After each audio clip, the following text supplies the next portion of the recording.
Hello everybody, welcome to the stream and another day in Azeroth. Thank you guys very much for being here. Dragonsbane, Lael, Mendy, Buffalo Bill, Karen, Lucas, Zaki, Dante, welcome everybody. Good morning, good afternoon, good evening to you all. Let's see, we have some mail. Let's turn the Stormwind music down a little bit. There we go.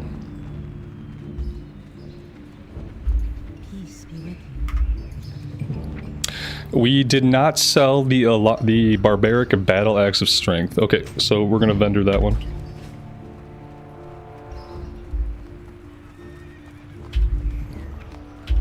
And maybe we'll go do some fishing for a little bit. We have a fishing rod. We have a fishing skill of 1. Maybe we can buy like a bauble, something shiny to attract more fish.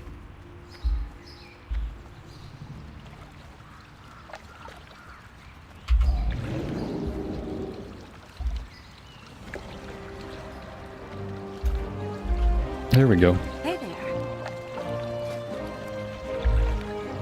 I'm gonna need the brilliance. Well, I don't know if I'll need this because I don't know if I'm gonna get skill points. Yeah, you know what? I might get skill points for that. Rainbow Albacore. We have to go to Goldshire, I think, to get the Mud Snapper recipe. So we'll want to do that. Let's grab a bauble. Let's get that bad boy applied to our rod. No, let's not sell it back. Have a good one. There we go. It's the TBC waiting room. Classic refresh, the TBC waiting room. That's a take. Jake, welcome to the stream, buddy. Thanks for being here. I appreciate it.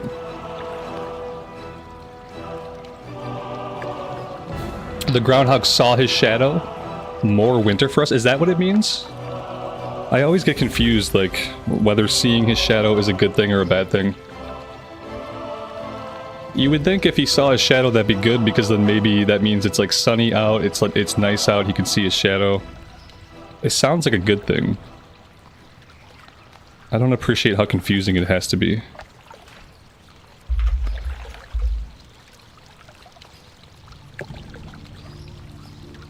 All I know about Groundhog's Day is the Bill Murray movie. That's basically it. Whitney, good morning to you. Welcome to the stream.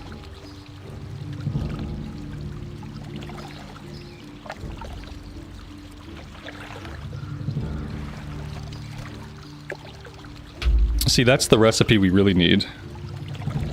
We'll have to run to Goldshire. That's like the closest place I know for sure has it.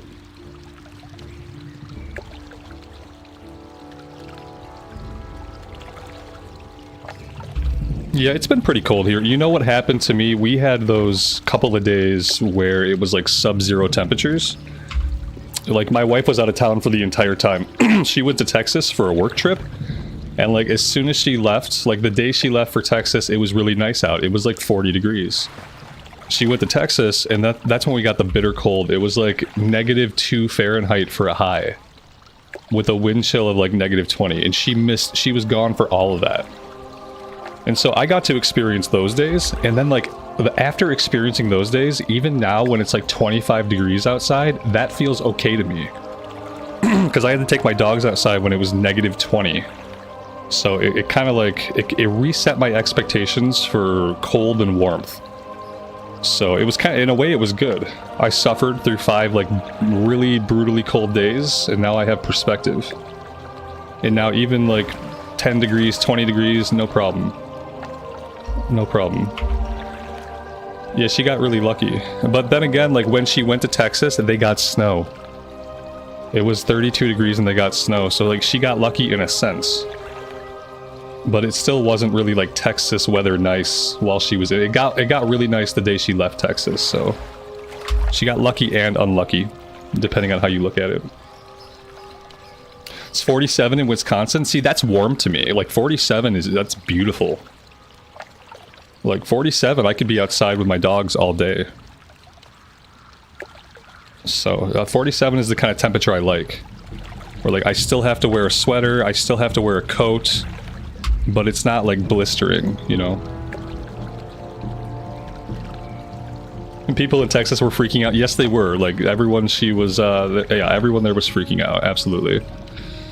It was like 32 degrees and like a light dusting of snow, but when you never experience 32 degrees, like you don't even have a jacket. You probably just don't own a jacket that keeps you warm in 32 degree temperatures, because like why would you? The average temperature for December where she was at in Texas is like 78. So it's like, you know, you don't even own a winter coat.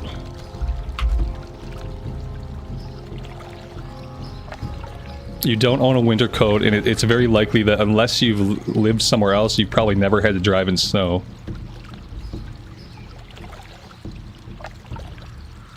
I was kind of surprised they didn't shut things down because of people's propensity to freak out. Nobody wants your light or medium leather. Nobody wants light leather. Nobody wants medium leather. And like the prices on the auction house for those things are so freaking low. It's not even worth holding on to it long enough to get it to the auction house to try to sell it. It's better just to people give me crap for it, but it's better to vendor the light leather and the medium leather. Sometimes you can sell heavy leather for a bit. The only thing I found so far that really actually sells is thick leather. Once you get into thick leather, you can sell it for like at least a gold a stack, oftentimes a little bit more than that. But like not worth trying to sell basically anything else. The economy is still like very tiny. It's not it's a buyer's market right now, not a seller's market. I kind of miss the legacy servers for that, like Whitemane, Mancrick, because those places, you know, the economy was older, people on the server had money, and so as someone coming into the server, you could sell stuff, and people were paying like good prices for it. So I was able to actually make money.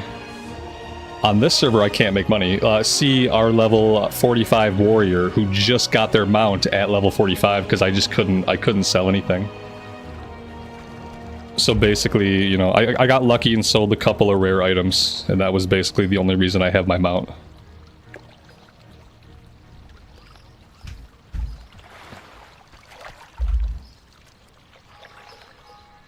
And I keep waiting for the economy to pick up. Like every time I start up a new character, I say, okay, maybe now I can sell my leather.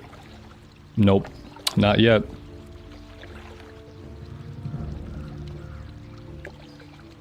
And maybe by the time Burning Crusade comes out, maybe there will be a market for lower level mats. People will have money and they'll be sick of farming the mats themselves.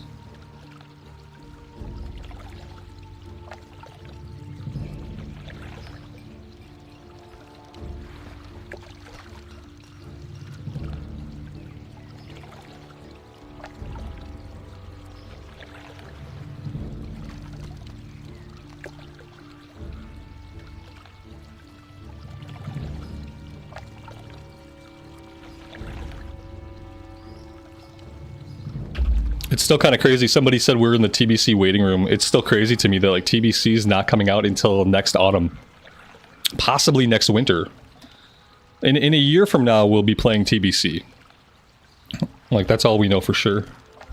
It's a long way off. It makes me wonder why they did such a rushed cadence for like the raid releases and stuff. With it being so long until we actually see TBC. It feels like they probably could have phased out content a little bit slower.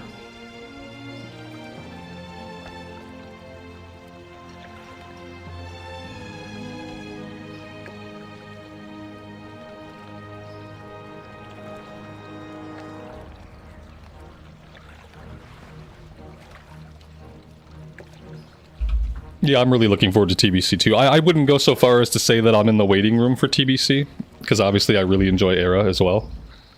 But yeah, I do want to play TBC. It's a long way off. We're going to get Mista Pandaria before we get TBC. I keep forgetting that Mista Pandaria Classic is going to be a thing. But looking at the roadmap, we're going to get Mista Pandaria sometime in the summer? Like maybe July or August? I don't know.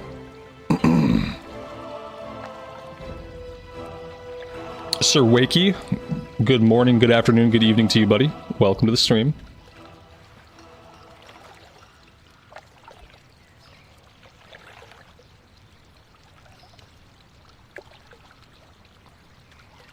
I must have missed it. My sound effects aren't turned up high enough for this.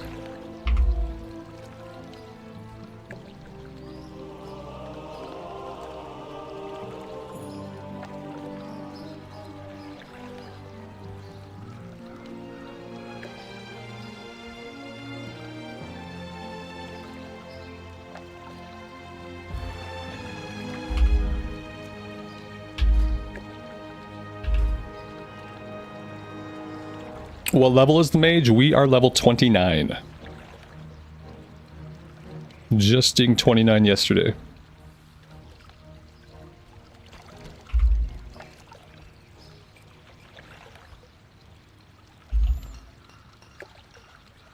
Yeah, I think we're going to do one more Stockades run today to finish up these quests, and then I have to figure out where we're going to do questing at. I guess we could go back to Red Ridge. Obviously Dusk, so Red Ridge, Duskwood, I guess everywhere. We have quests everywhere. Thought we had wetland stuff. Oh, we do have wetland stuff. It's way the heck down here. Fen Creepers, Crocolisks, the fragments, okay.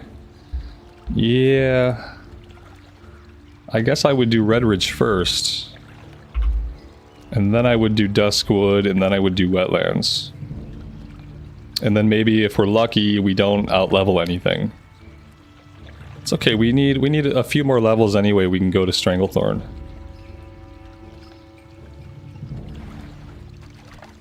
And you know what we have to do, like I can't miss the Shimmering Flats on this character. I have to get this character out to the Shimmering Flats. I missed that area on the Warrior.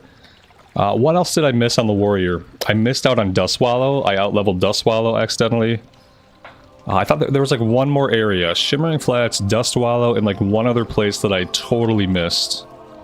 That kind of set me back level-wise on the Warrior. Yeah, I kind of want to make sure I don't make the same mistakes again. Yes, yeah, Dustin, absolutely. Yep. Recorded content will be up any day that I don't stream. And it'll be like trying to get 2 videos out a day, similar to what I've been doing. Yeah, I'm planning to do streams on the weekends, so that's like guaranteed Saturday, Sunday. Like, I'm gonna try to get Friday streams in, depending on what my Friday looks like. Some Fridays around here are very easy, and some Fridays are not, so.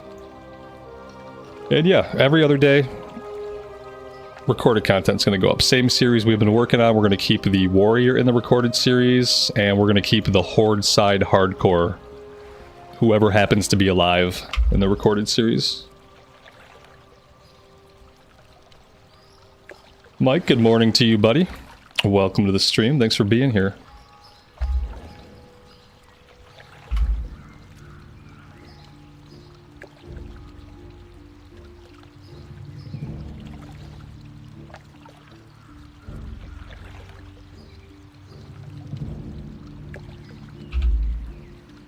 You're surprised at how much I'm liking the Warlock? Me too. I almost feel like I'm a Warlock main. It's really weird. Like, the more I play the Warlock, the more I like it. And I'm almost... I almost feel like I want to main Warlock. In TBC, I might main Warlock.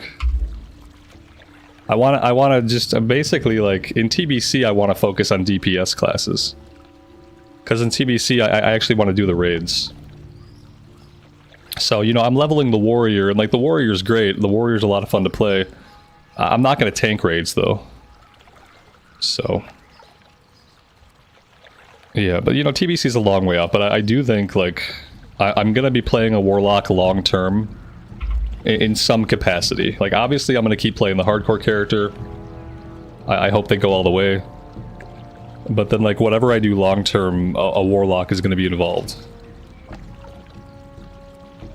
Have I got the better rod yet? No, we've just started fishing. My fishing skill is like level 19 right now. It's slow going. This character didn't work on fishing when they were a hardcore character. It's difficult for me to find time for fishing on the recorded characters. You know, there never seems to be like an appropriate time for it. When we're streaming, I can stand here, we can chat, and I can just fish, and it feels productive and valuable. And in the recorded content, I start to like, kind of like, I don't know, it's just a weird feeling. Feels very isolated. We only need skill level 10 to get the better one. Let's check it out, let's see. I buy and trade. This person doesn't sell it though. I'm not even sure, I guess, where I would get the better one. Be careful. Not from this person. Someone's got level 27 blue gloves on the auction house for 114 gold. Yeah, that's disgusting. They're never gonna sell. People put stuff up like that on the off chance that somebody's like silly enough to purchase it. But that kind of stuff's not gonna sell. Even for like a twink, like no one's gonna spend that kind of money. Not at this point on the server. Someone might spend that money on like White Mane, or Fire Maw, or Man Crit Cluster, but not here. A lot of blues I find, like when I look up the prices, they're selling for like 3, 4, 5 gold, like even decent blues.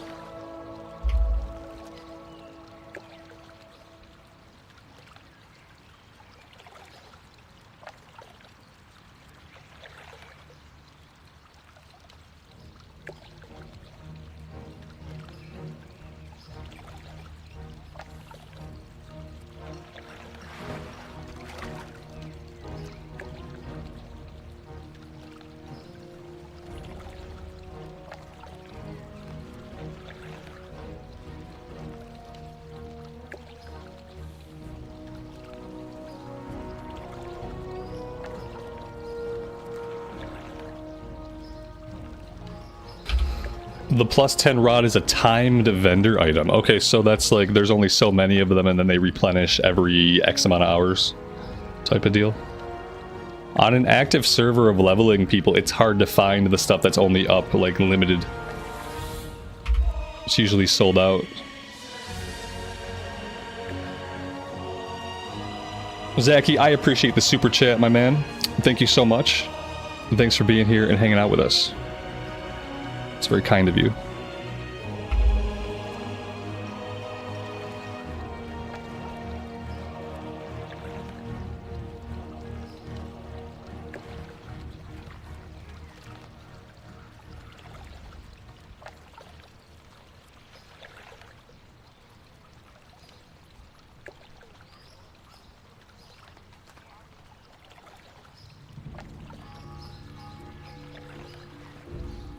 Maybe while I'm doing this, I could jump in the queue for Stockades.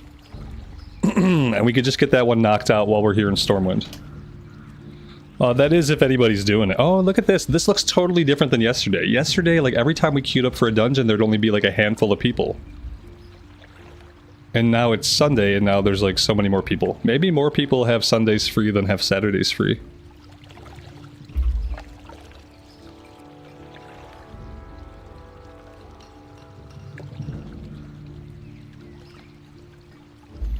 With that many people in the queue, it might take us longer to get a group. Because the one thing I don't see here are tanks. And I only see one healer.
If you're wondering, this is probably the most exciting part of the stream, so you guys are all here for it. There's no add-on list in the description today. Okay, that's a good call out. Thank you. Yeah, I had to copy like an older template for the stream because I screwed something up, and the template that I copied did not have the description in it. Nope. Let me do that real fast. Can probably keep fishing.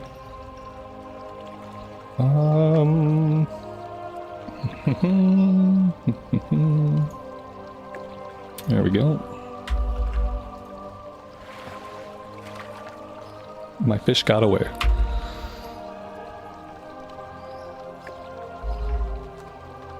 There we go. Should be good now. Thanks for the heads up.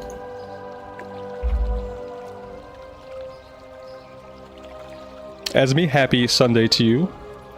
Welcome to the stream, and thanks for being here.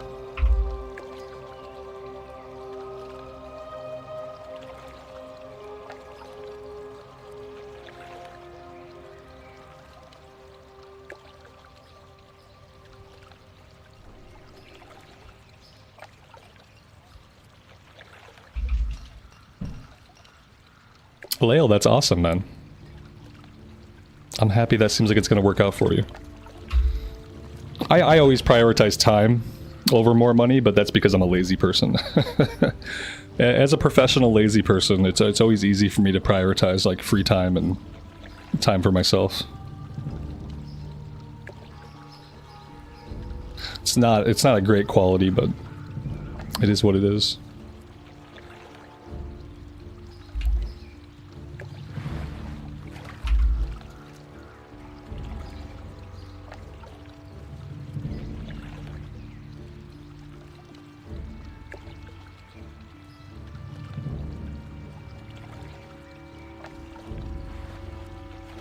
Man, we are losing a lot of fish. I feel like, I mean, would it be easier to catch fish if we were out in Elwyn Forest? I feel like we're just getting a disproportionate amount of, like, fish we're not catching. I have to run to Goldshire anyway to get the longfin mud snapper recipe for cooking, so I'm gonna head out to Goldshire. I don't want to spend, like, hours and hours fishing, obviously, like... But I do want to get it leveled up, but I do want to get the cooking leveled up a little bit.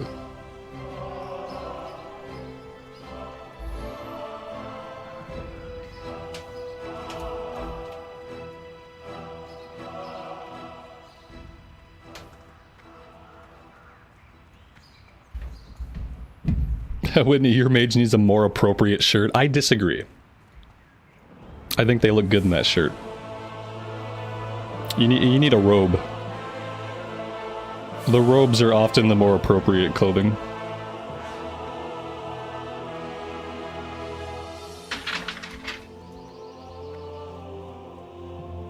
Sometimes it does suck not having transmog.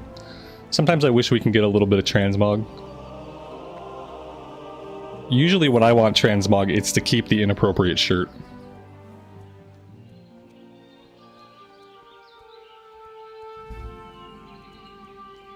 Fishing till 75 should be done near Goldshire, yeah. Yeah, that's the mistake. It's like we can catch stuff in the canals, like sure, but we're getting a lot of misses. So unnecessary amount of misses.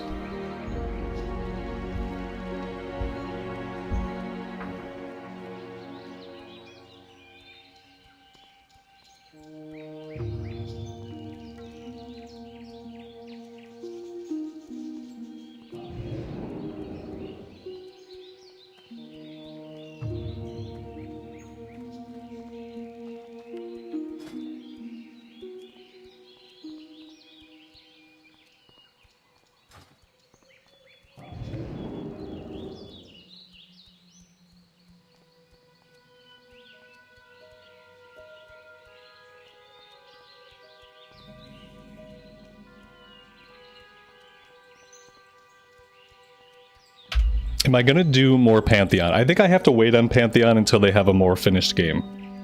I talked about this a little bit yesterday at some point. But yeah, they just have to... They have to finish their game, I think, before I can really play a lot of it. I've tried to play more. there's kernels of things that I like, but it's like the fact that the game is in such a rough state, it makes it hard. And then like what I worry about is like I don't want to form too much of an opinion about the game because like it's so early. It's not an early. The thing is like it's not an early access game. It's an alpha. It's like a pre-alpha game right now. Like, even calling it early access and putting it out as early access is kind of misleading because it's so rough. It's so rough. So I'm gonna wait and see like how things shape out with it. I hope they can, you know, after wasting a decade producing nothing, and like God knows how much money was basically just, you know, flushed away. I hope they can make something good eventually. What I worry about is their current vision is only going to like attract a small number of people. Oh, we have Stalvin's quest. Retrieve Stalvin's undelivered letter. Oh, this is kind of convenient. From the chest and... Okay, so we gotta grab this from upstairs. I kind of forgot about this. This whole quest chain.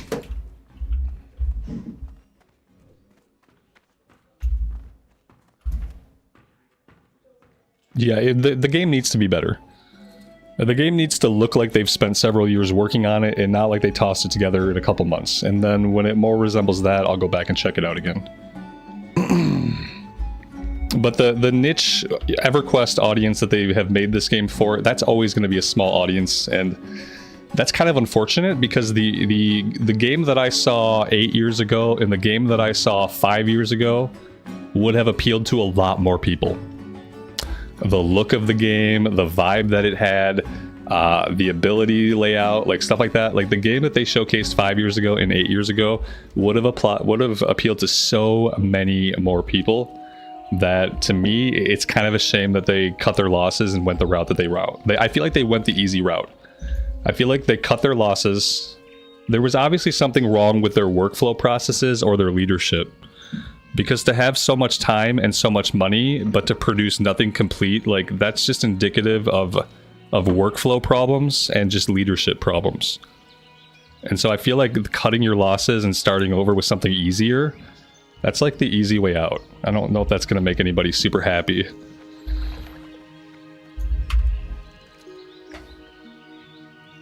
Yeah, I know that their main developer, I know that he died. Yeah, I know that. And so my question is, like, that was it? The whole game was just his vision and nobody else on the team shared that vision? And also, like, is it appropriate to then, like, scrap that vision and start fresh? Because I feel like, you know, the guy worked on the game. He had a very specific vision. The vision seemed great. I feel like what you do to honor him is, like, you execute on the vision. Like, you get your ducks in a row, you fix the leadership gaps, you look at your workflow processes and why they suck. You look at your efficiencies and figure out why you're bleeding money, and then you fix it, and then you execute on the vision. But, you know, whatever. It is what it is. They decided on the game that they made now, and eventually in 8 more years, like, it'll either be a decent game for a handful of people or it won't exist anymore. But it's the way it is now, it's never going to be massively popular, unfortunately. Not everything has to be, so... That's what I'm saying. Like, the way they just like, well, he's gone, let's cut our losses and redesign and crap something out really fast. Like, it just, you know, I'm not like a super fan. I'm not a backer or anything, but I feel like, you know, it probably rubbed a lot of people the wrong way. I'm gonna wait on it and see what happens.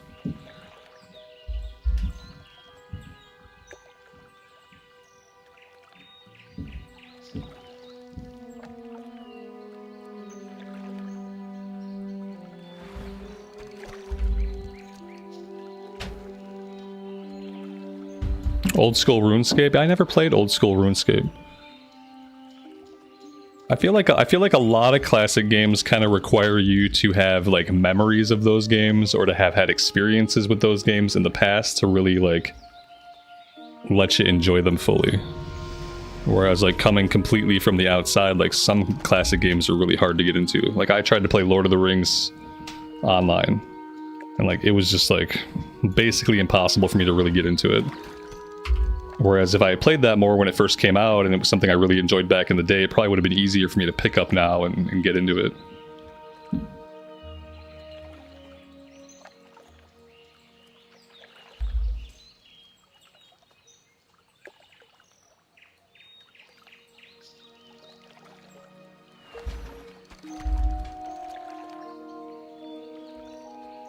I still want Final Fantasy XI Classic Remaster. That's the classic that I'm waiting on. Final Fantasy XI Classic Remaster. Even a Final Fantasy XIV Classic would be fun.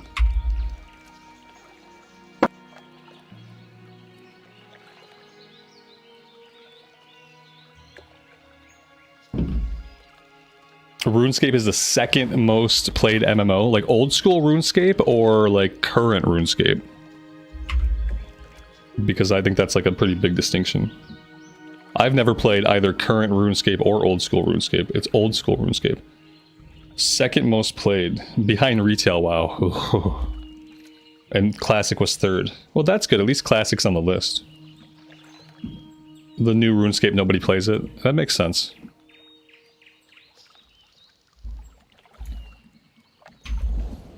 Maybe I'll check it out someday. I'll check it out someday, but like the odds of me checking out old school RuneScape and really getting into it is probably like pretty slim.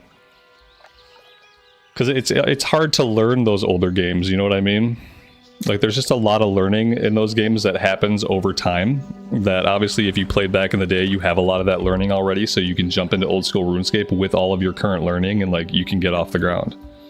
Whereas someone like me has no freaking idea what's going to be going on, so I have to learn every single system, every single mechanic, every single likelihood. Like I have to learn everything from the ground up. And depending on the game and like how easy it is to grasp and how tutorialized it is, that could, for someone stupid like me, it could be next to impossible to learn all of those things.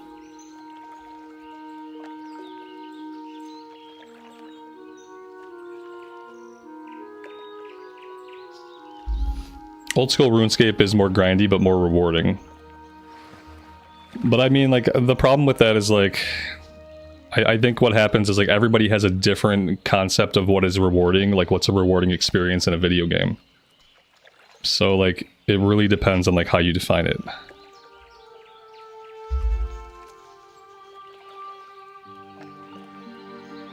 You know what I mean? Like, for some people, like, rewarding means loot. For some people, rewarding means lore. For some people, rewarding is just like getting immersed in the world, feeling like you're exploring around, discovering things. Like, especially in an open world RPG, like everybody has a different idea of like what kind of gameplay is going to be rewarding to them.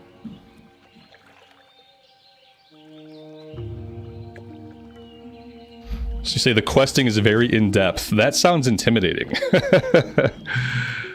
Oh shit. Oh, sorry. I always do this. Sorry.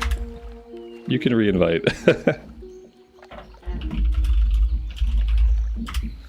I just have a reflex where like I just decline all invites. It's so bad. I know I'm in the queue, you know.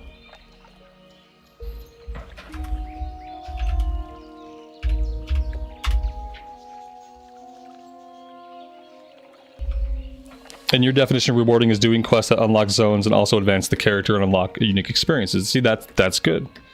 When I first started playing WoW back in the day, like one of my biggest motivators was to clear the content and see the next area, because all the areas to me were so diverse and so incredible that I was always really excited to like see an entire area, but then to get to move into the next zone. And then obviously like getting new abilities as you level up was also very exciting. Learning the classes. Getting gear, also, it's always exciting to get gear. And so, yeah, that's the kind of stuff that I find exciting. Like, I'm looking forward to seeing the next area, looking forward to seeing the next dungeon, looking forward to getting my next character level, to getting my next abilities, to getting some loot. Those are the things that kind of motivate me in an old school MMO.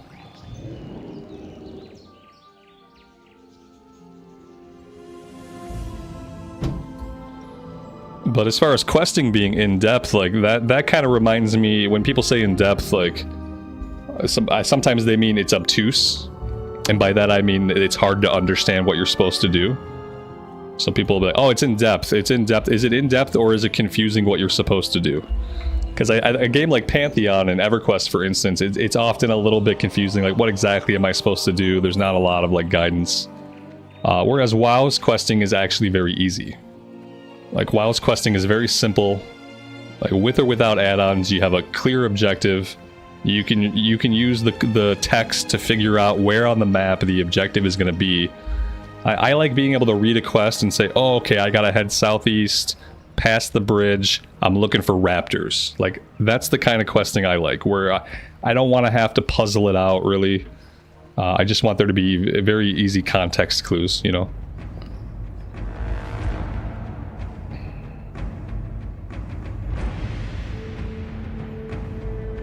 It's very good at giving you clues. Okay.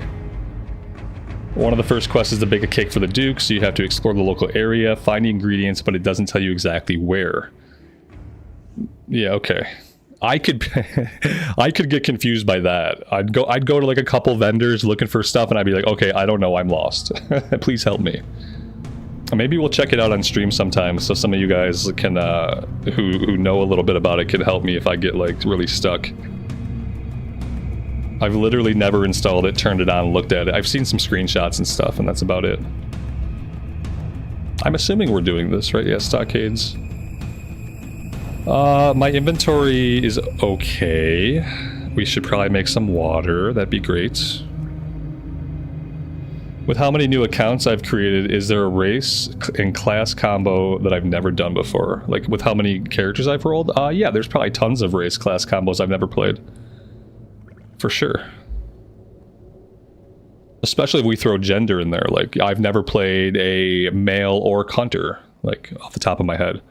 I've never... Yeah, there's probably quite a few race combos that I've never done. Because typically I have a few races that I like, and I have a bunch of races that I don't really care for. Like, there's races like trolls that I hardly ever play. I never play gnomes. I hardly ever play gnomes. I never play trolls. I don't often play orcs. And I hardly ever play night elves. So yeah, there's probably lots of combos we haven't done.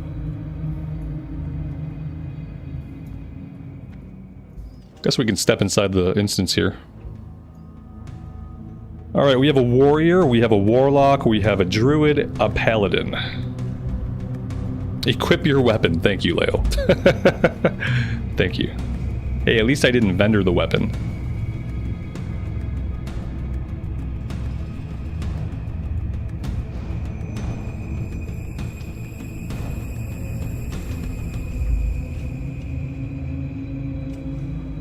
Yeah, I did try an orc warlock, a female orc warlock. That wand animation was so broken and unfinished, it's crazy that it's still in the game. It was insane. Like, I tried to ignore it, but the character would like slide forward and do a moonwalk back and slide forward, and I was like, oh my god, how is this in the game? What I realized is that an orc warlock is the only type of orc that can equip a wand. So it's almost like they forgot to like finish the wand animation, and they probably thought like, no one's gonna notice, no one's gonna play a female orc warlock ever. No one's ever gonna do that, and clearly so few people have played a female orc warlock that here we are in 2025 and they still don't have a proper wand animation. It's nuts. It's crazy. With Season of Discovery getting its final phase release, do I think I'll revisit it? I don't know. Probably not, just because I don't know when I would.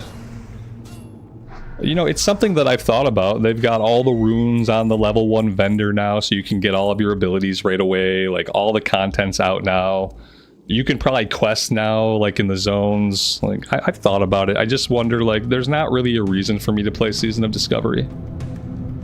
Season of Discovery is for people who want a raid log.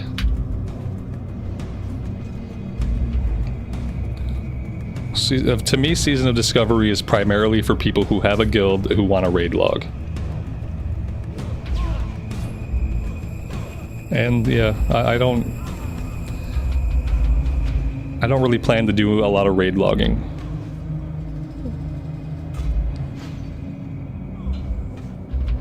And so if I went back to SOD, it would just be like an academic experiment. Like, what does leveling up in SOD feel like? Because I don't think I would get into any of the endgame stuff because I just really don't care about it. The idea with SOD is still like the same as it's always been. Like, SOD doesn't lead anywhere. Like, all roads lead to nothing in SOD. Like, what are you gonna do? Like, okay, all the content's out now. That's cool. So now you can raid log for eternity. But eventually people will start filtering back to Cataclysm and Retail and other versions of the game because there's just not going to be anything to do. I'm interested to see how soon they, if they start talking about a new season and how soon they start talking about a new season.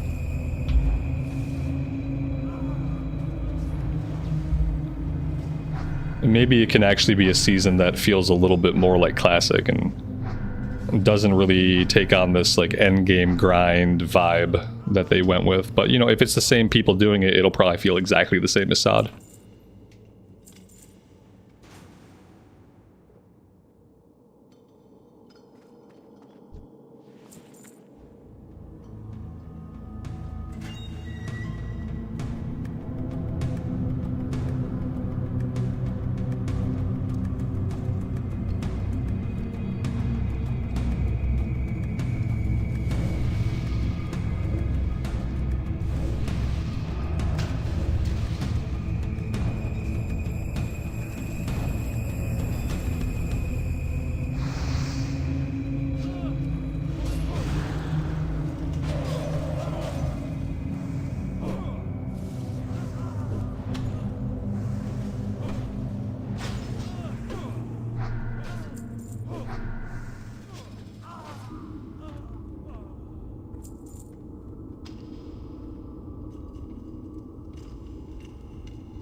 I think that before I spend any time like playing SOD, I have a mage in Cataclysm that I have to get ready for Mista Pandaria.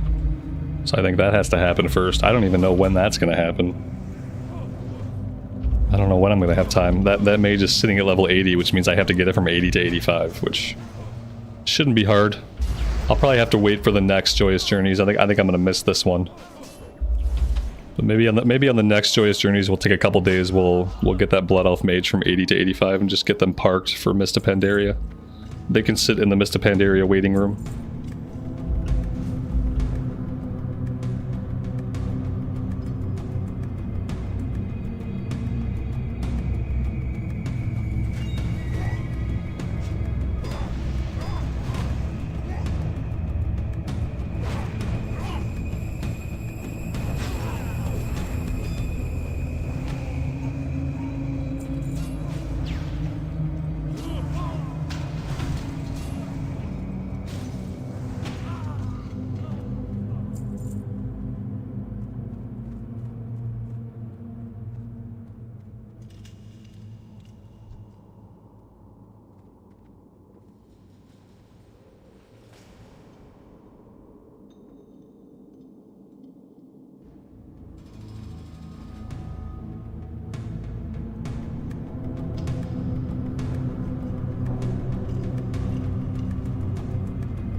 We are out of mana.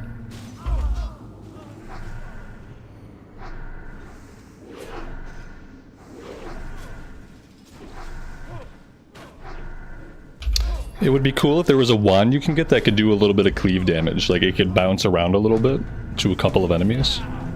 That would be cool. Wand of Shadow Cleave. That guy ran all the way over here.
We are probably going to sit this one out and drink back to full mana.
Man, that is the toughest thing on the mage, is like how quickly we run out of mana.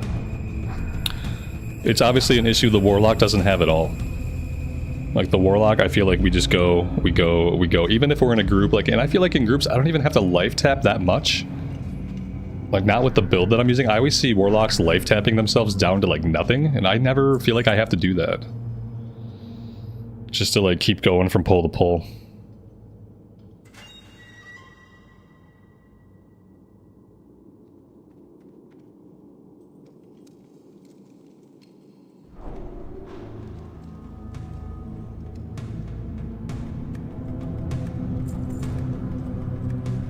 Aren't all of these chests locked anyway? Oh, this one's not locked.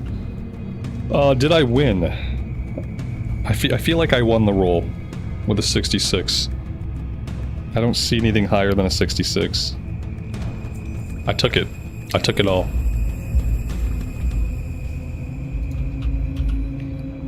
We got a Viridian Band of Spirit. Lovely.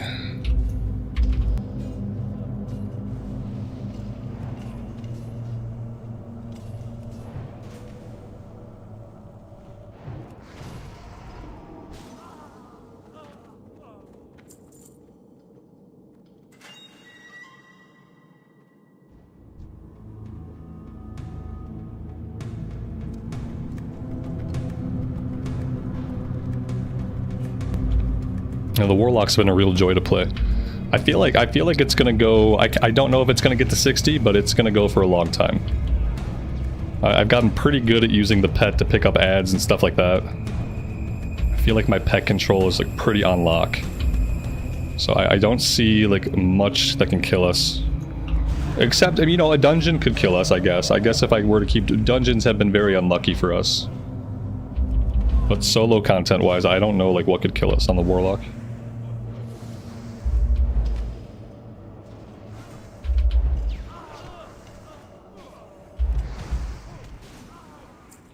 Even if they die, that would be a character that, like the mage, I will continue playing that character occasionally to level them up, even if they die in hardcore.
Unless we have some bad pet pathing. Yeah. It's always a possibility on a pet class. Our pet could screw us. So far, everything's been good. I feel like I've dismissed them at times when they need to be dismissed and stuff like that. If the Voidwalker takes a bad pathing at this point, I'm just going to sacrifice him, get his bubble, and run away. So, you know, we have options, even if he, like, takes a weird path and pulls a bunch of crap.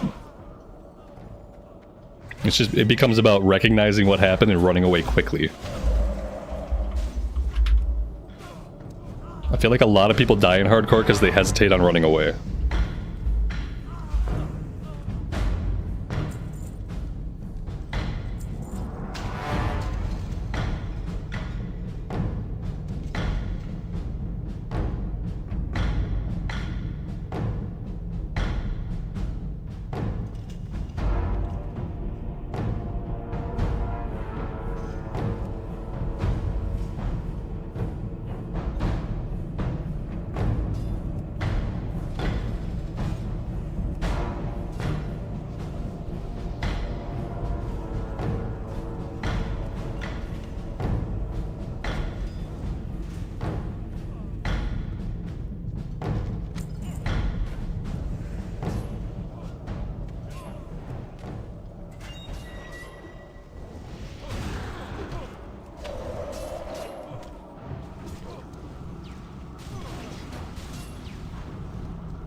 What does it mean that he said air BRB?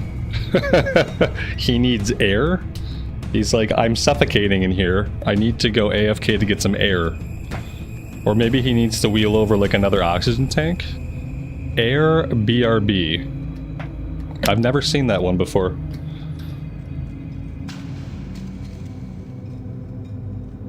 One guy's reloading, one guy has to go get air.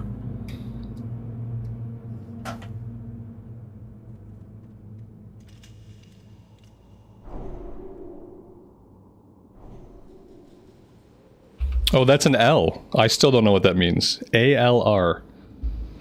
Guys, what does ALR mean? Yeah, that's not an I. Now I'm even more confused.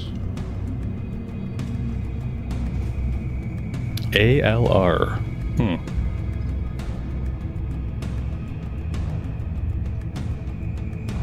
He has to capture air from a different planet.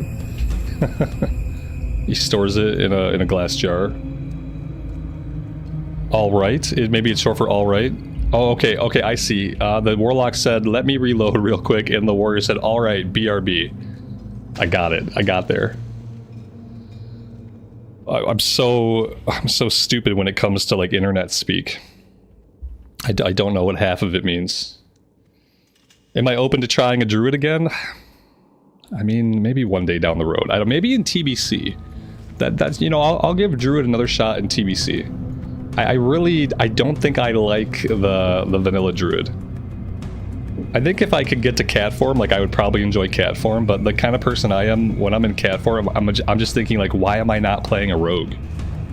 And when I'm in bear form, I'm just thinking like, why am I not playing a warrior? And like, unless I can get past those thoughts, it's hard to keep leveling a druid. Druids are hard to level, like for me anyway. But maybe we'll check them out in TBC. I don't know what kind of class changes they got, but maybe they got some quality of life stuff that I'll enjoy.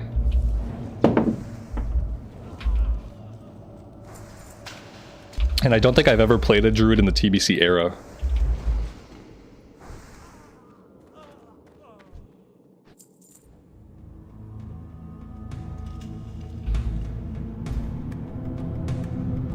It's one of those things where like I really like the lore of the druid, and like the class identity of the druid is really cool. I really like it, but then when it comes to like the gameplay, I've never really vibed with the gameplay.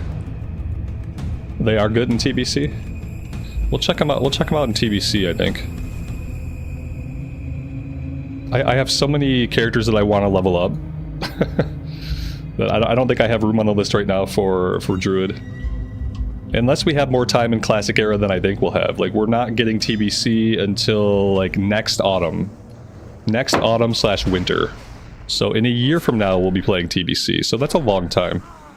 But I have lots of characters that I want to get leveled up in preparation for TBC.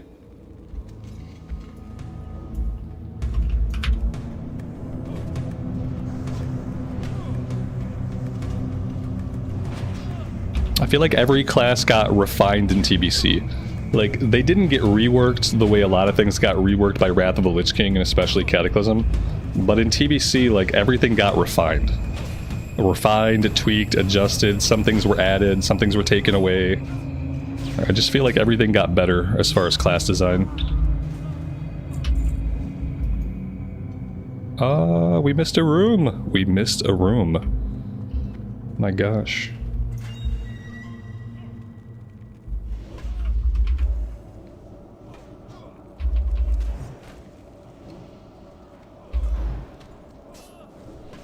Yeah, we'll try it in TBC. For Mist of Pandaria, I'm gonna go on the mage. And the mage is probably the only character I'm gonna play in Mist of Pandaria. I don't know how much Pandaria that I'm actually gonna play. Yeah, it depends on if I'm having fun pushing the buttons, and it depends on what the guild is doing. If our guild is gonna do raids and stuff, I'll probably check out like the first tier of raiding, but we'll be doing that on a mage. I plan to have the mage in Mist of Pandaria, and we'll probably level a monk too, just to check out the monk. Everyone likes the new class. But that'll probably be it for Pandaria. I don't plan to level a bunch of characters in Pandaria.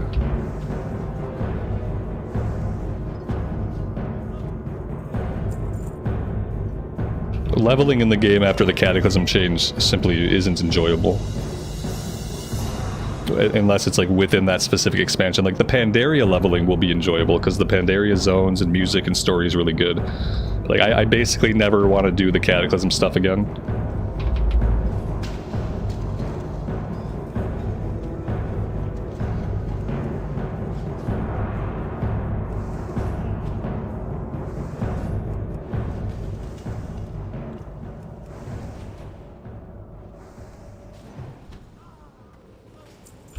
Oh, that's right. Mop was when the Warlocks got the green fire, the Fell Fire questline.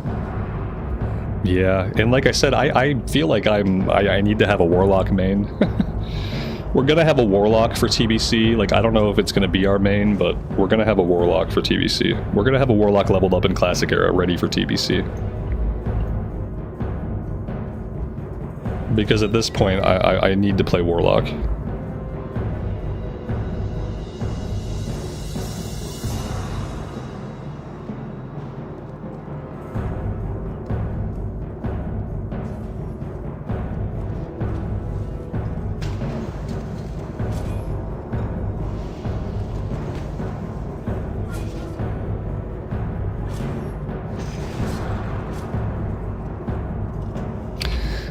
That was a lovely little fear that happened. Somehow he didn't go into that room. He got so close to going into that room, and he just didn't.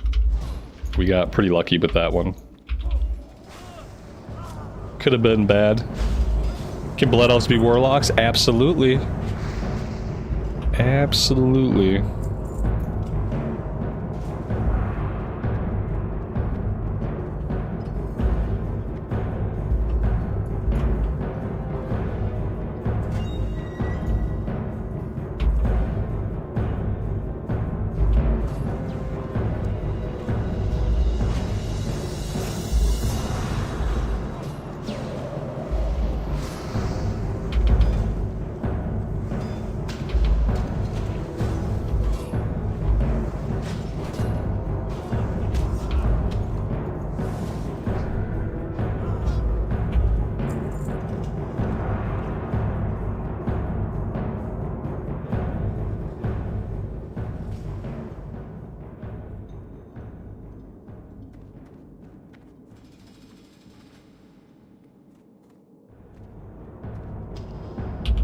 Yeah, the thing is, I'm probably gonna have to roll a Blood Elf Paladin. Like, I don't know how I can not. There's too many, guys. There's too many things I want to do. There's too many classes I want to play. Too many things I enjoy doing in the game. And TBC is just gonna make that a lot worse. Because TBC is gonna give me Blood Elves, and then I'm playing on the Alliance and the Horde side. Like, it's daunting. It's kind of daunting.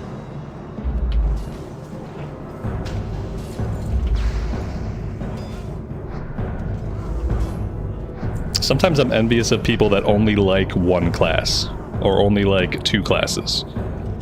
It gets hard when you enjoy lots of different classes.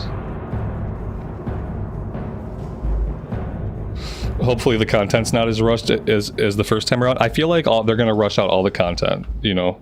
And I think maybe we'll get to have TBC longer this time. Like, we'll get to live in TBC longer, hopefully permanently. But I do think they'll rush the content out in the same way. The reason I say that is how fast they rushed out the vanilla content. The first raid came out in December. I haven't gotten a character to cap yet. I'm still working on the warrior. The warrior's only level 45. They were like, the December release will give people lots of time to level slowly. No. Have you ever leveled a character in Classic Era? Do you know how long it takes, the average person? Clearly they haven't, because yeah, they released everything fast. I think they're going to do the same thing with TBC. I mean, with TBC, like, putting out the raid content faster should be less impactful, because technically people only have to get, you know, from 60 to 70 if you have a character sitting at max.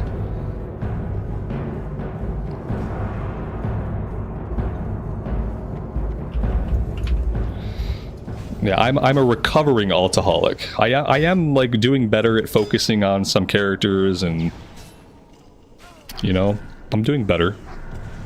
The only time I really start new characters anymore is when a hardcore character dies. You know, now that I'm like playing the warrior's level 45. We got our horde warlock in the hardcore. Like, I feel like I'm doing better about not playing as many alts. But that's just so that I can play like more characters in the future. Like, I will focus on these characters now, and then I will play more characters once they are level capped. I don't know what I'm gonna do when I have to like settle down and pick a main. Thankfully, I don't have to worry about it until TBC's out and going. We cleared the dungeon. I'm not even paying attention to what we're doing. I'm just talking. We did okay though, despite me being distracted. We did pretty well. We basically tied the warlock for overall damage, so that's nice. And now we got to get these quests turned in. What can I do? And then there's the one over in the old town.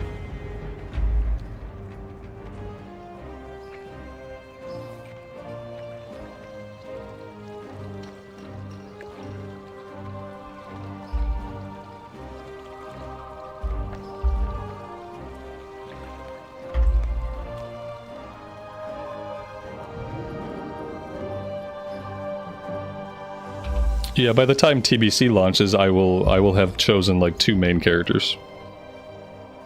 We're gonna just have two. We're gonna have a main character and an alt basically, and we'll know by the time TBC comes out.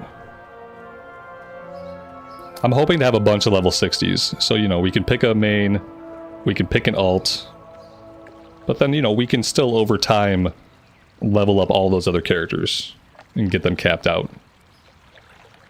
As long as they let us have TBC for more than a year. Unlike last time when we got rushed into Wrath of the Lich King way too early. If they let us have TBC for at least a couple years, then we'll be good. We'll be able to do anything we want to do.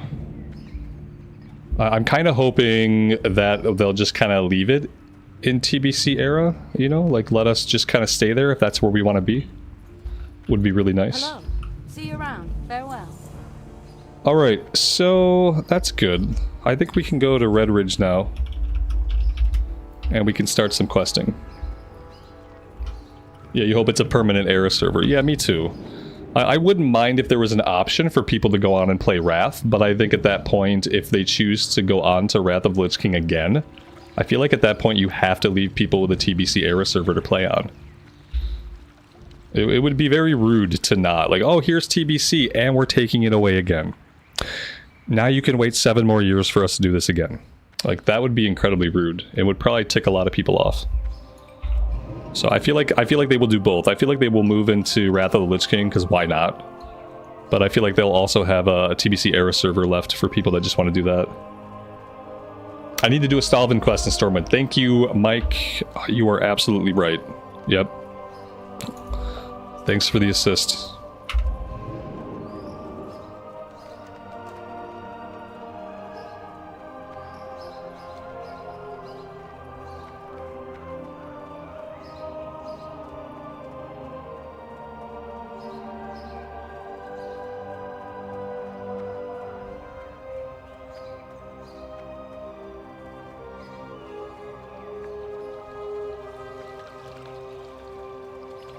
It's imperative that I run a Warlock around Zangarmarsh, farming cloth and making bags. I had tailoring on a mage in TBC. What I remember was making... I had some kind of daily cooldown where I would make a specific type of cloth. And then that was like all I did on that character is every day I logged in, I made that cloth, I sold it on the auction house. And that seemed to work pretty well. I'll definitely be doing that. I forget what that, it was like shadow weave or something. There were 2 different kinds of cloth you could specialize in or something like that, and then you'd have a daily cooldown. And then you could either use it or sell it. How are you? Have a good one. See you around. This is something else. Let's get that one done. Let's head over to the Canal District.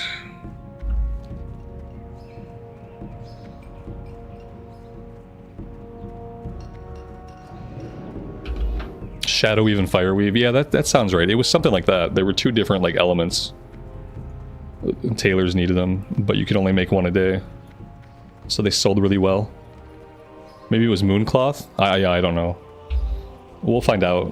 I'll definitely have a tailor. The Warlock is going to be either the main or the alt in TBC. Some kind of Warlock.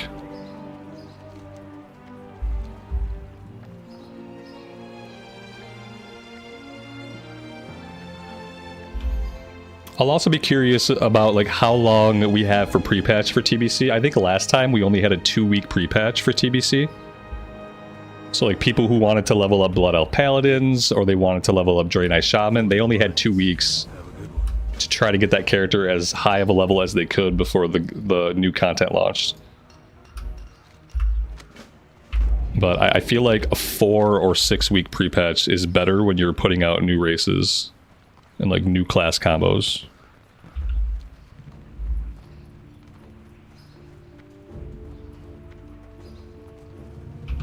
Yeah, they only rushed Wrath because Shadowlands was garbage. Yes. Yes, they did.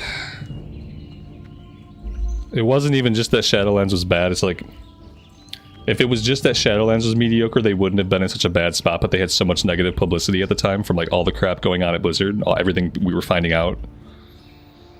That, yeah, they had to do something. They're like, people hate us.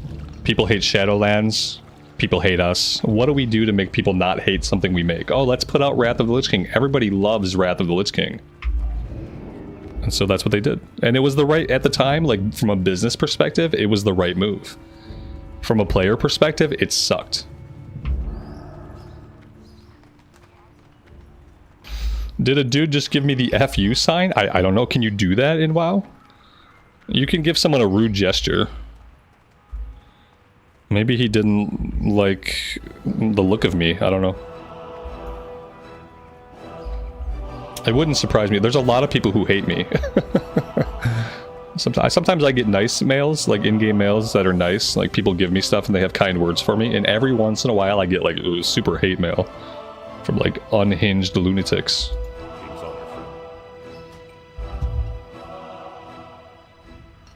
Which is always interesting too. For different reasons.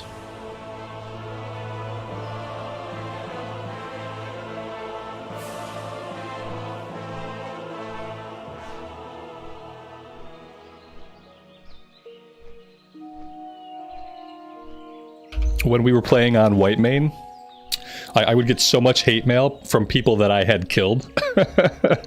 From people that I had killed in PvP that were mad that I killed them. I got like, I had a couple guys like follow me to different servers and continue to send me hate mail for a while. It was great.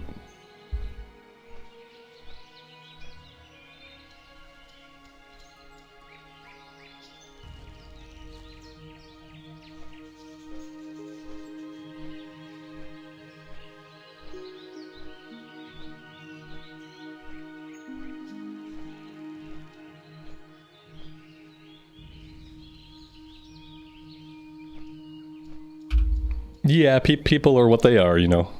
It's the internet, so there's like no consequences. So that when there's less consequences, it brings out, it can bring out good in people, but mainly no consequences brings out the worst in people.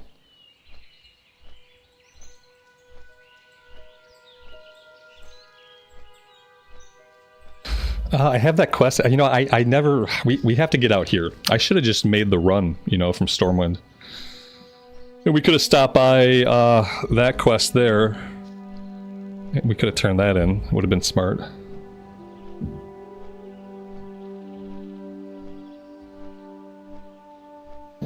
Alright, so what are we going to do? I think we're going to head out and do the Shadow Hide pendants first.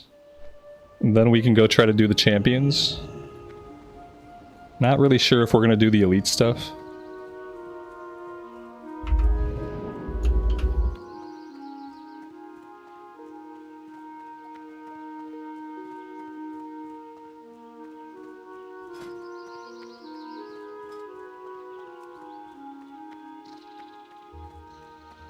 I haven't done Razorfen Crawl or Razorfen Downs, and it feels like a long time. It's kind of a pain to get to on the Alliance side, especially without a mount. So we'd have to go to Menethil, and then we'd get on the boat to Dustwallow Marsh. Then we'd have to run all the way through the marsh to get out into the Barrens, and that's it. There's no closer flight point. I'm not in the queue for anything, so I am going to decline this group. Because I'm not in the queue for anything. And where we're going, we don't need no groups.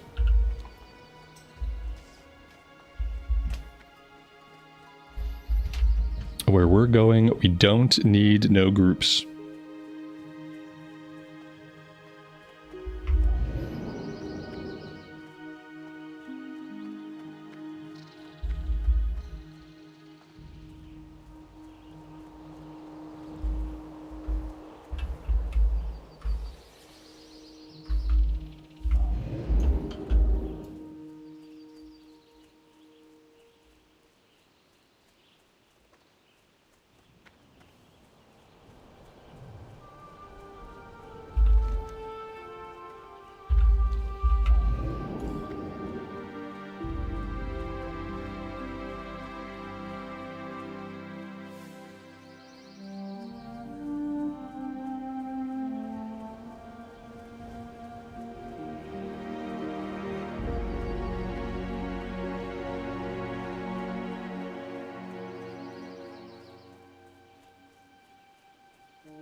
I guess I could turn the music back up. Do that on my end too, so I can actually hear things. There we go. That's better.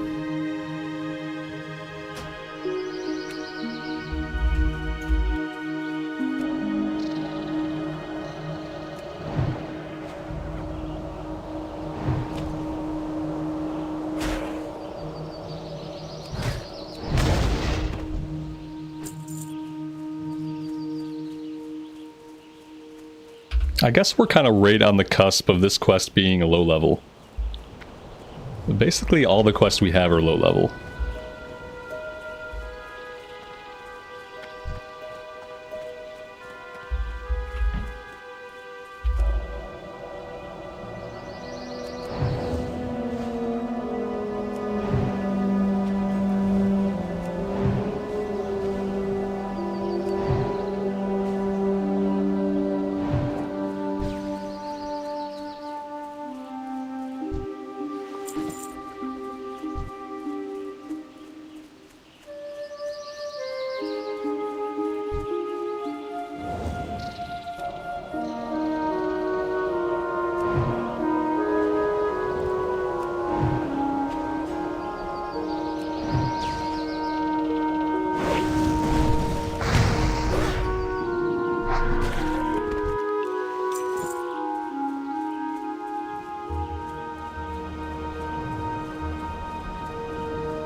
Crazy game or which server, man?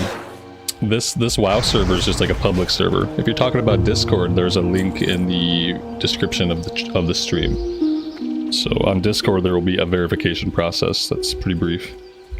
But this server is the server Dreamcythe, so anybody playing WoW Classic can jump on this server. Do I think I'll play the Rogue? Maybe. I don't know if I'll play the Rogue.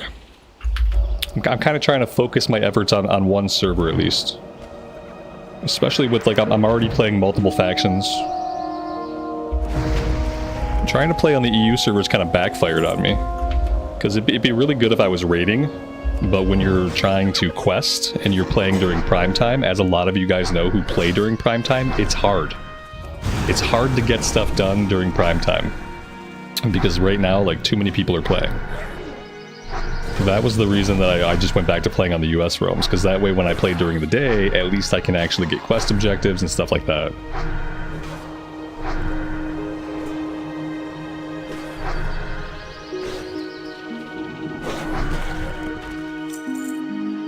I can't rule it out, but right now I'm going to focus on the mage for the streams.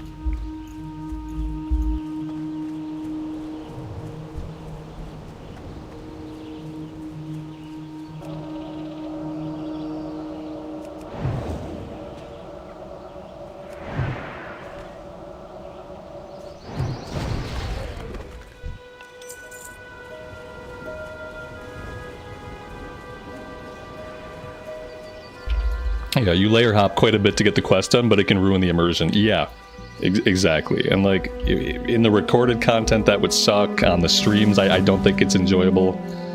Lots of people are inviting me to groups. I just kind of want to solo this stuff.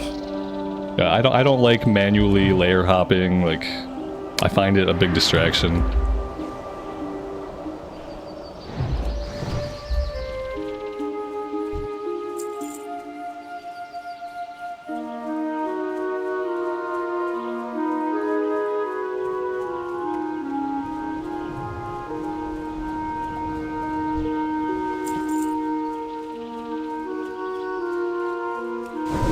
I am walking around with no buffs.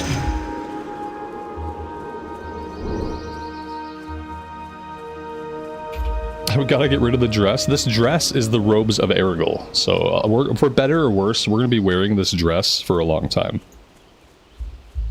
Yeah, as much as I prefer, like, the tunic and trousers, or, like, the trousers and inappropriate blouse, we're gonna be wearing this for a while.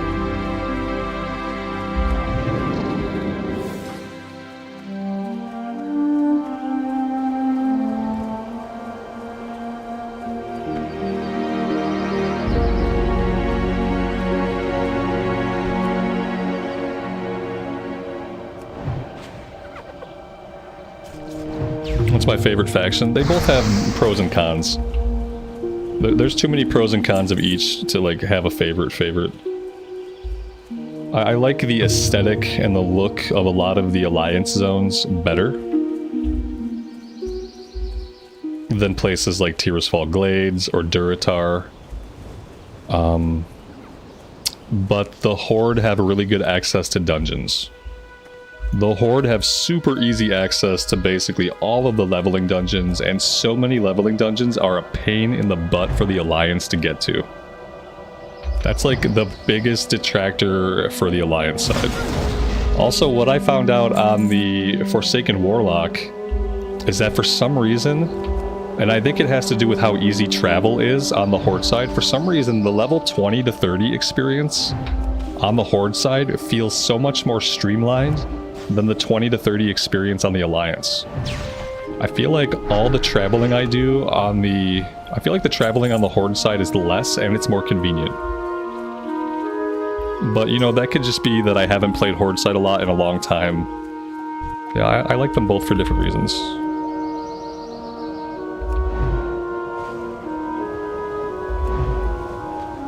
You got RFC you can do really easily. Like, if you think about every dungeon and, like, where flight points are at for the factions, the Horde just have better access to dungeons.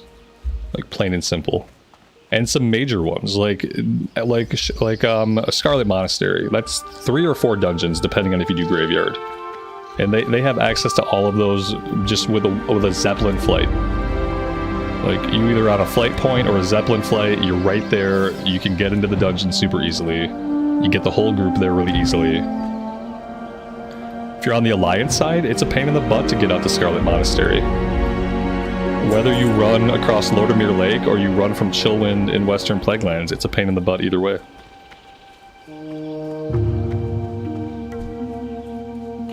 Unfortunately, the Horde side, like, I don't like the Horde side as much without Blood Elves. I don't really like any of the Horde races.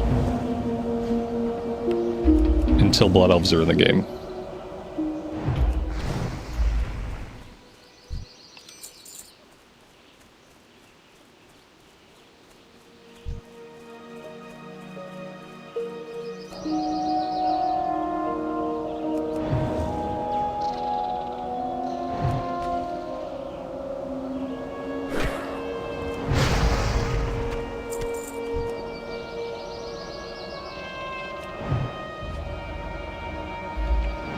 That's going to be one of the hardest choices that I'm going to have to make going into Burning Crusade. Is like, am I going to play Alliance?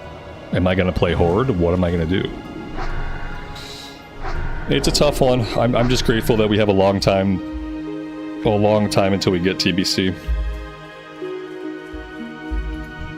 It's my favorite class. I don't think I have one anymore. It's easier just to say that, like, I like all the classes except I've never really liked Druids, and I don't really care for Hunters.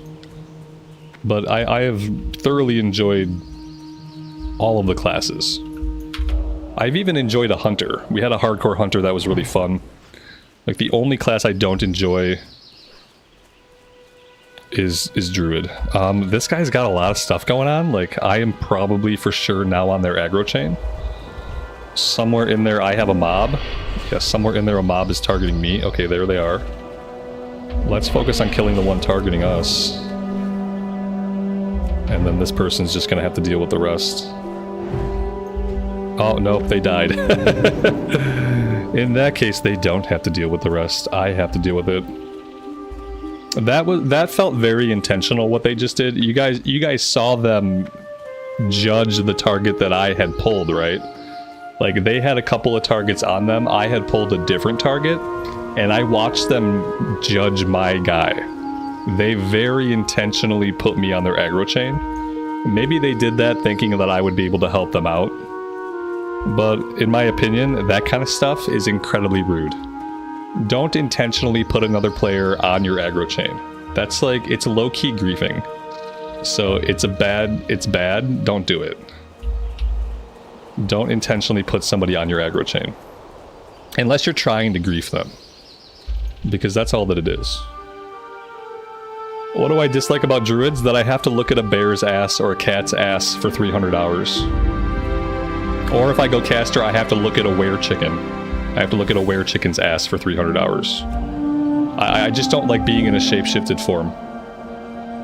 I like to see my character, I like to see the gear that they're wearing. You know, I like to see that gear change and have our look change as we play. It keeps it, like, visually fresh. And there's nothing visually fresh about staring at a bear's ass.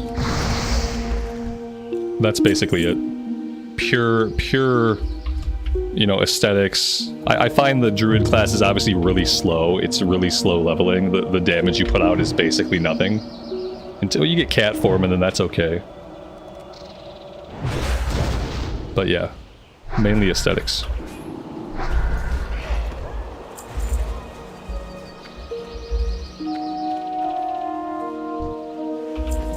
Have I PvP'd? Just open world PvP on Whitemane. We ganked some people, had some good times, and then attracted a bunch of, we attracted a community of stream snipers. And then we had some miserable times. It was worth it for the experience, but not much else. Could have been good practice for AoE farming. If I knew how to AoE farm, it could have been good practice. To practice something, you have to know how to do it first, a little bit at least. And I don't think I have the right talents. I don't have Improved Blizzard, I don't have Permafrost. I think I need these to do AoE farming. So we'll do some AoE farming. Maybe at level 30 we'll do a respec. And we'll find somewhere to go, like, practice it. Because I would like to learn how to do it. It's just right now I don't.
As for what add-ons we're using, all of the add-ons are in the description of the stream. We got them all there, at least the major ones. I might be missing a couple minor ones, but all the major add-ons are in the description. I try to keep it as light as possible.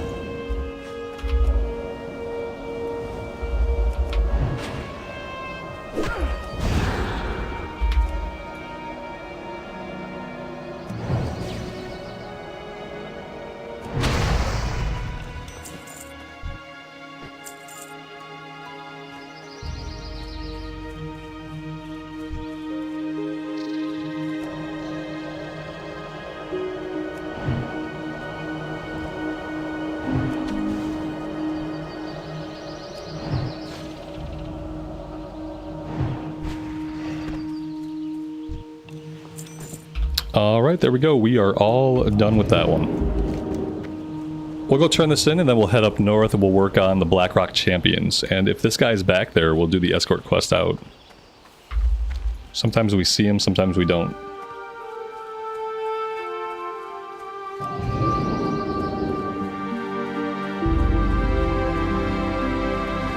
You just started playing Classic. What's the difference between anniversary servers and regular servers? Well, the biggest difference is that the anniversary servers are obviously fresh. They opened up in November. So it's a newer server, it's a new economy. A couple of big differences. We have this looking for group tool. I think this is probably like the biggest gameplay difference between the anniversary realms and the era realms, besides like how old the server is, how aged the economy is and stuff like that. Is that we have this is not an automated tool. It doesn't put you into the group automatically, but you can list yourself here and you can see other people interested in those activities. And I'd say that's the biggest difference. There are some other minor differences. Obviously the cadence of which they're putting out the content is unique to the era servers. As they release the raids, they're doing that on their own time, which I don't think it reflects the amount of time between patches in regular era. That's all I can really think of. There's probably some other like tweaks and whatnot that I'm not aware of, because they're just not very major. Mainly it's a fresh start. GDKP is illegal here. No one is allowed to do GDKP runs, which is where people auction items for gold in the raid. So there's no GDKP, and that's a big deal for some people.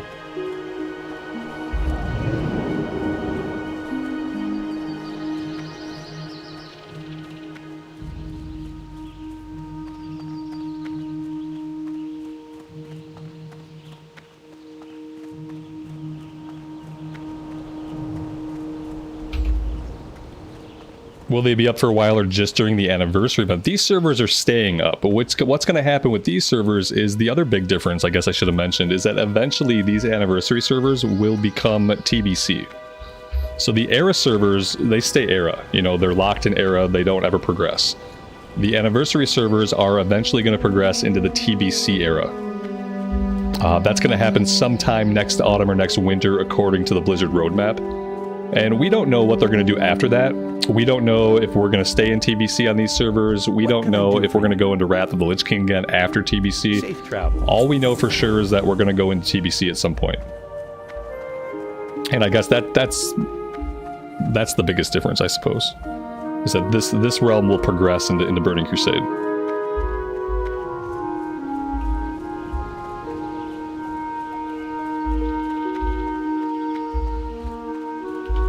Mr. Bernaski, good evening to you. Welcome to the stream. Need help? Go with honor, friend. Yes, we have to turn in the 2 Stockades quests, the one here and one in Darkshire. I don't need either of these. For the Alliance. Let's vendor everything we don't need. Yeah, all the classic Arrow realms are low pop now, yes. Yeah, the side effect of the anniversary realms opening up and it being a fresh start and everybody loving fresh starts, the side effect is a lot of people came over from the era realms. Which doesn't mean they won't eventually go back. But yeah, right now, even firstly, there weren't a lot of classic era realms that weren't low pop. Most of the classic era realms were already low pop before Classic Anniversary opened. The exceptions were Whitemane in the US and Firemaw in the EU. Those were medium pop, but I do think now they're down to low pop. Let's see. Okay, I can get this to 50. Did I not learn? I never learned how to cook the... Oh, here we go. See you later. I knew I bought that recipe. Alright, let's do some cooking. Let's do all the small fish. This probably isn't going to get us many skill ups, but it might result in a couple skill ups. And we can do the mud snappers.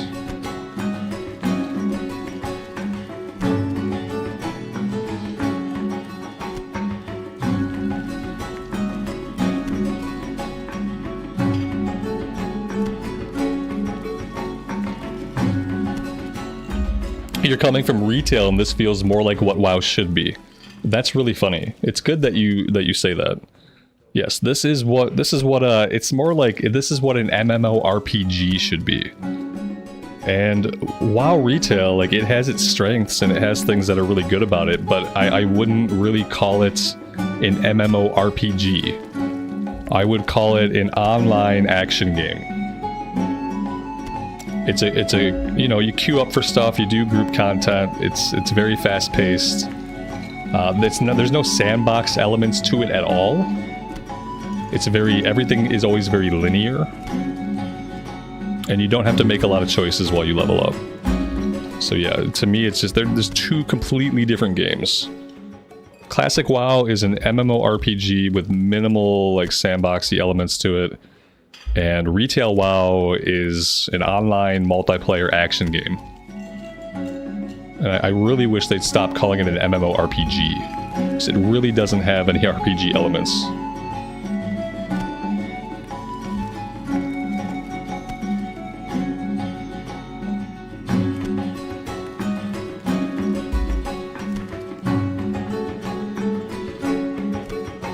SSKPS3, thank you for being here, for checking out the stream. I appreciate it.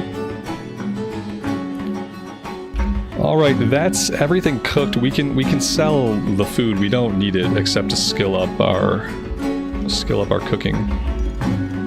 You need something? Let's get rid of that.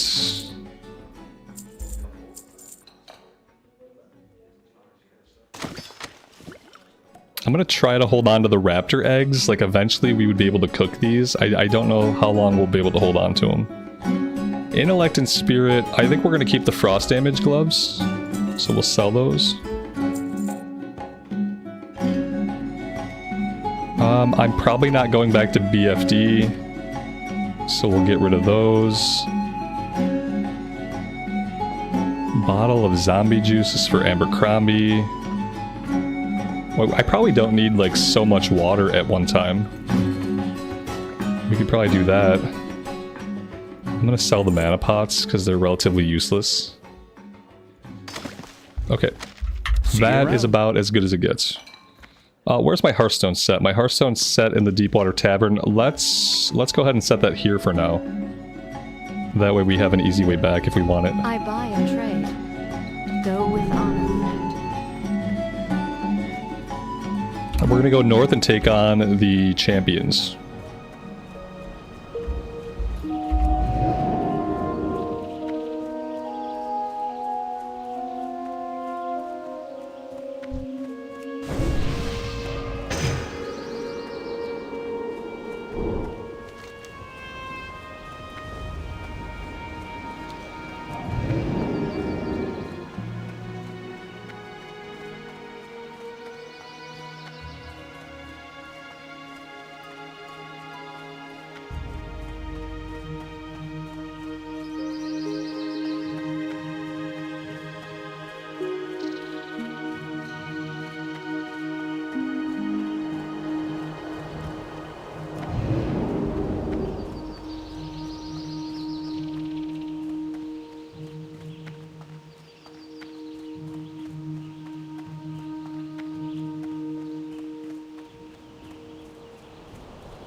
I should get bartender. That's a UI thing, right?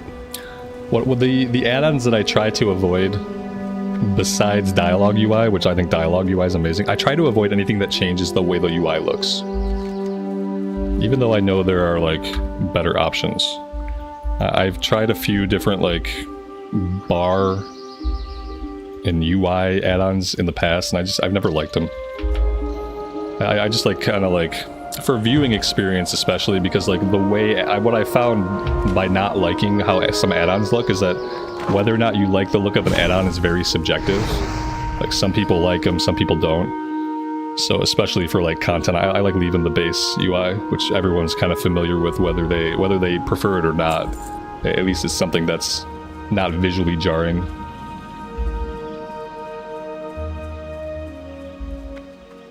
Yeah, I can have more bars if I want to. What I should do for the mage, with, like, how many buttons we have, is I should really have a sidebar going. We can do that. And then we can... I think we can control click this. There we go. We can move this out a little bit. And then I could put stuff like teleports over here. Would be a smart idea. Move that over a bit. And I can kind of clean some things up.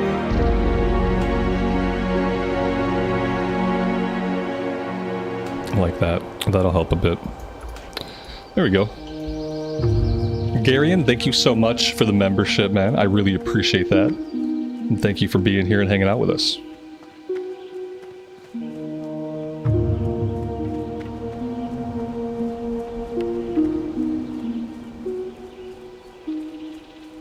Alright, evidently someone has been through here very recently. So let's get into the cave. Someone is inviting me to a group. I'll do what I always do, and I'll decline that group because I am not in the queue for anything right now. I'll decline that group again. If you're trying to invite me to a group, you gotta explain yourself first. I'm not in queue for anything right now, and I don't like grouping up for kill quest. I like to do any content that is able to be done solo. I prefer to do it solo because I prefer to have the kill XP. I prefer to have all the loot because I am a greedy, selfish person. So unless I'm doing a dungeon or an elite quest, I typically don't group up. So my default is if I'm not in the queue for anything, I just decline all group invites. Unless there's like a named guy nearby that we have to tag or something like that, you know.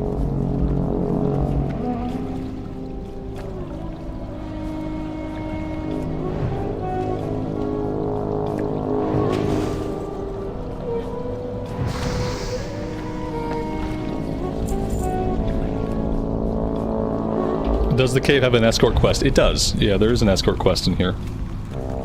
Yep. Absolutely. I would say, like, whoever came in here before us has probably definitely beat us to that. But if we come across it and they happen to be there, we'll do it. I've only done the quest a handful of times, because typically the guy's not there. It doesn't chain into anything, so it's not really worth waiting around for.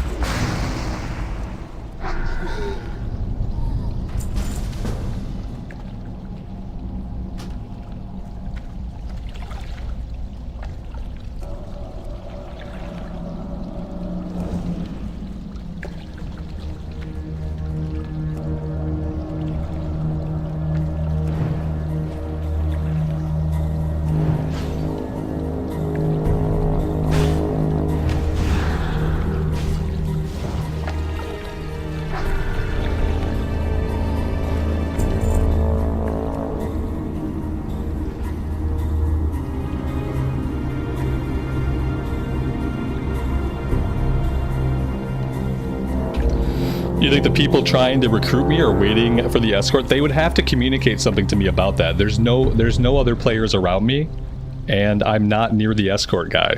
So, like, that's a possibility, what you're saying.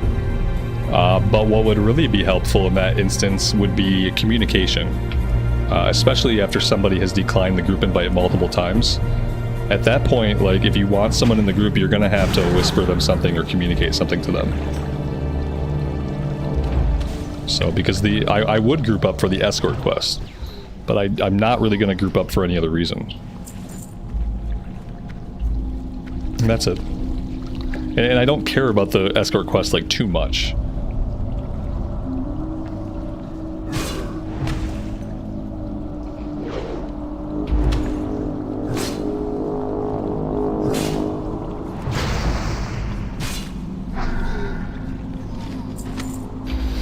Do I expect WoW players to have social skills? No, absolutely not. But like, I expect them to be able to whisper me in the game something like escort quest, ? Which requires basically no social skills. If I can do it, other people can do it. I don't have any social skills either. So yeah, I don't expect much. Just say your piece, you know?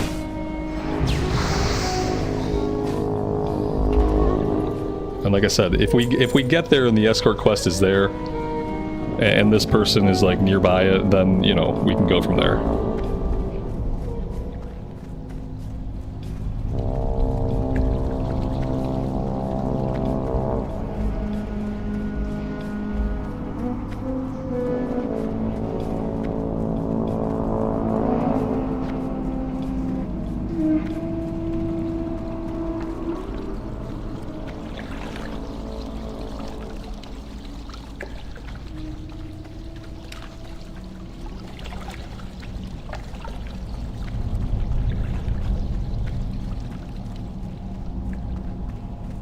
Apparently I don't know where the escort quest is at.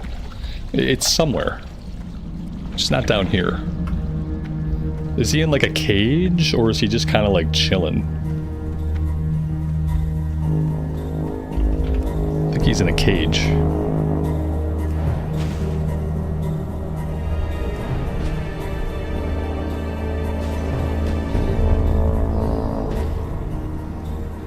In vanilla, it was almost a requirement to have some social etiquette. Yeah, like you had to talk sometimes if you wanted to group up and do any group content. Like maybe the guy's down here. I don't know. We're gonna have to kill this warlock.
Yeah, I don't think I'm gonna find this guy.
Yeah, it looks like somebody has already got him. There was a group waiting in the alcove. There was a group of 3 people chilling in that alcove. So I think he's gone right now, and they seem to be waiting for his respawn. I am probably not going to wait for his respawn. I am probably just going to keep going.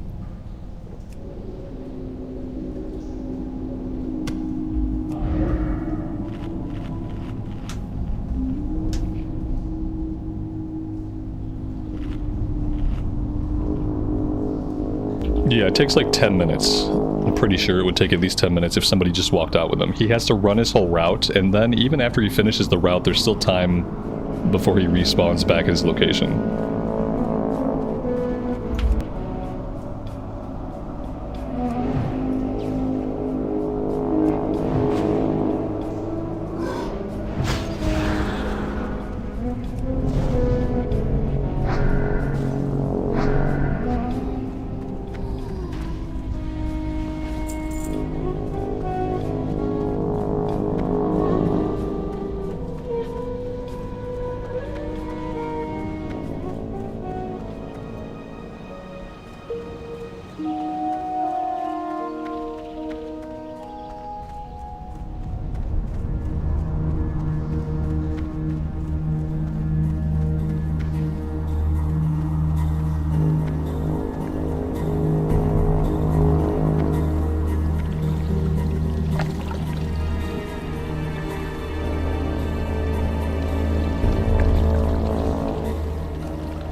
Did we make 10 slot bags yesterday? No, this character can't quite make them yet.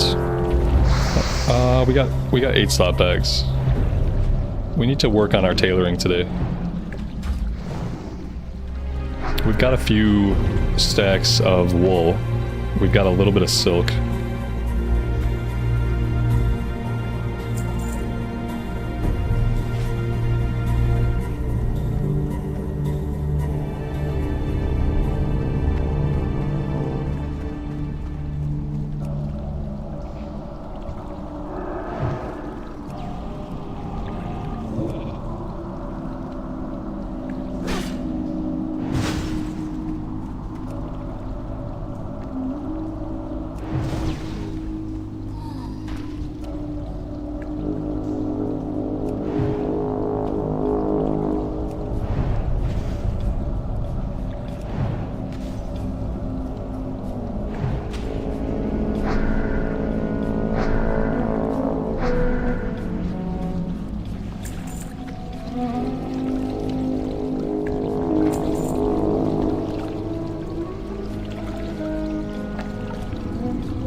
Alright, that's 15 out of 15. I am just gonna hearth out of here.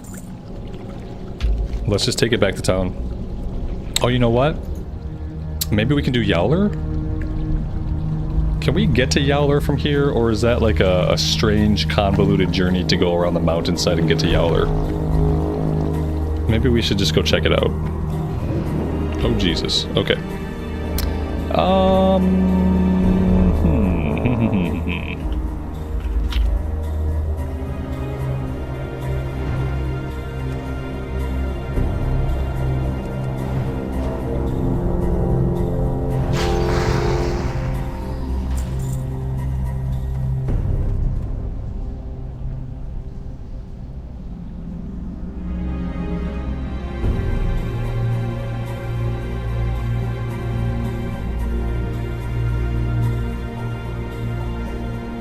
Oh, you know what we got that I haven't been using?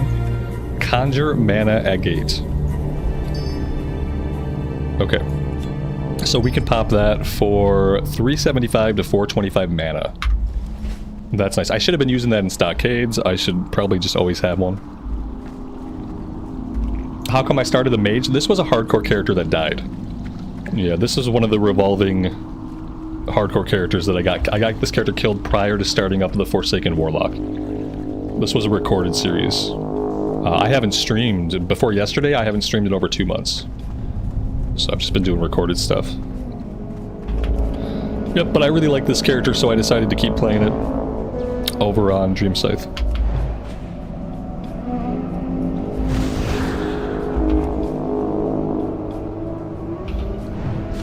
I'm back with an asterisk, and the asterisk is that for now I'm just going to be streaming on the weekends. We're going to stream on the weekends, and then recorded stuff is going to be consistent through the week. Yeah, see, look at that. Somebody just got him.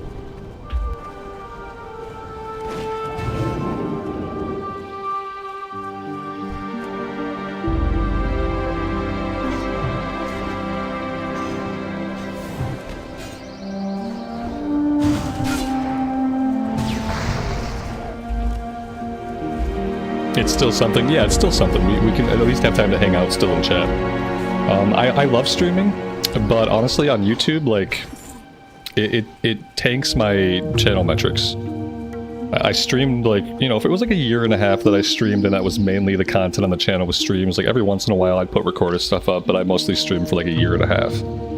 And at the end of that year and a half, all of my channel metrics were way down. And so then I took the 2 months and I focused on recorded content and all my channel metrics came back up. It's like YouTube just doesn't treat streams the same way that it treats recorded stuff. And so for a channel that was founded on recorded stuff, when I stream all the time, it really tanks all my metrics. And obviously when you're trying to build something up, you want to see numbers moving in the other direction.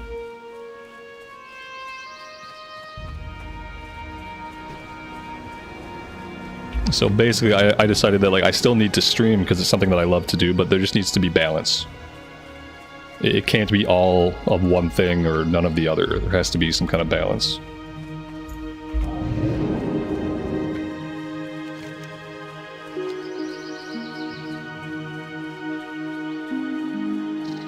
We did some dual streaming on Twitch for a while, but it kind of messed with how I do things. Like when you're dual streaming through OBS and through Streamlabs, like you can't schedule stuff the same way.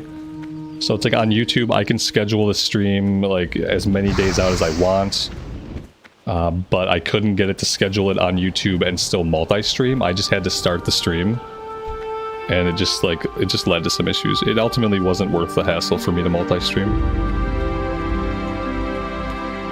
I think we'll just keep streaming here on the weekends. I'm gonna do Saturday and Sunday. I'm gonna try to do Friday, Saturday, and Sunday, and we'll see how it goes. If we ever got to a point with the streams where I could do it more and like it was healthy for the channel, then I would definitely do more, because I really do enjoy it.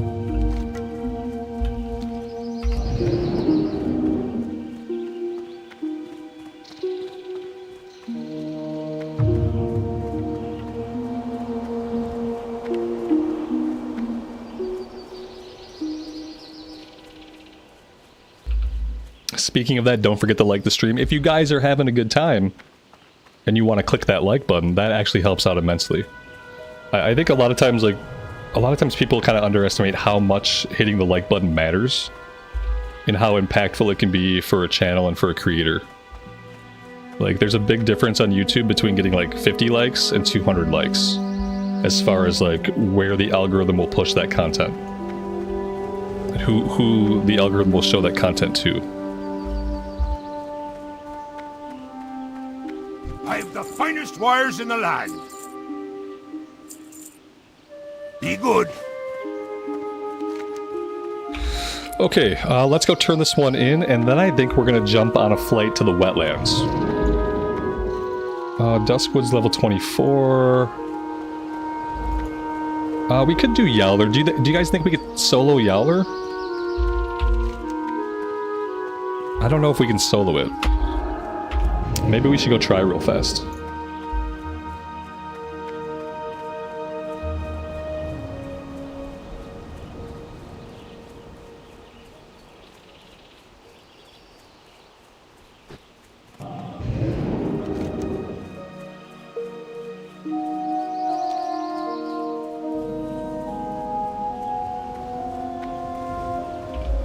You'd like to see more Druid content? TBC. I'll try Druid again in TBC. It just is like one of my least favorite classes.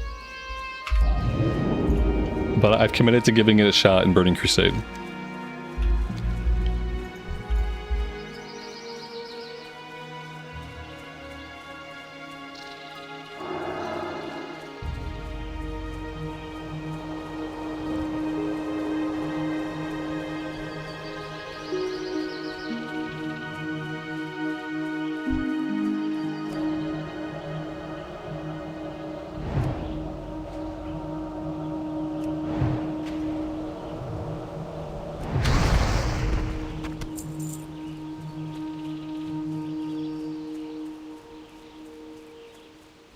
It looks like somebody just killed him. We'll hang out here, we'll wait for respawn.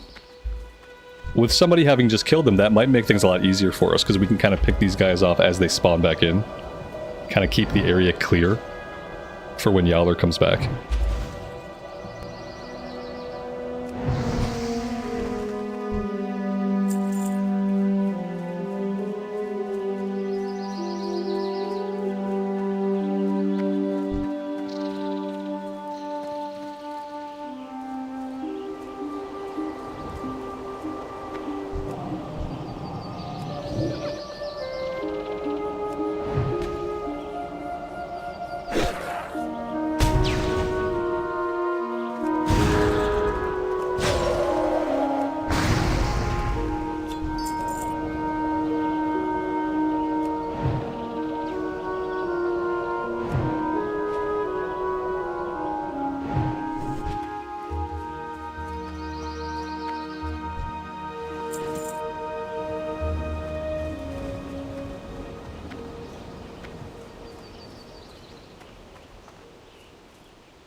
Alright, all the bodies have vanished. That's a good sign. Should be getting closer to respawns here.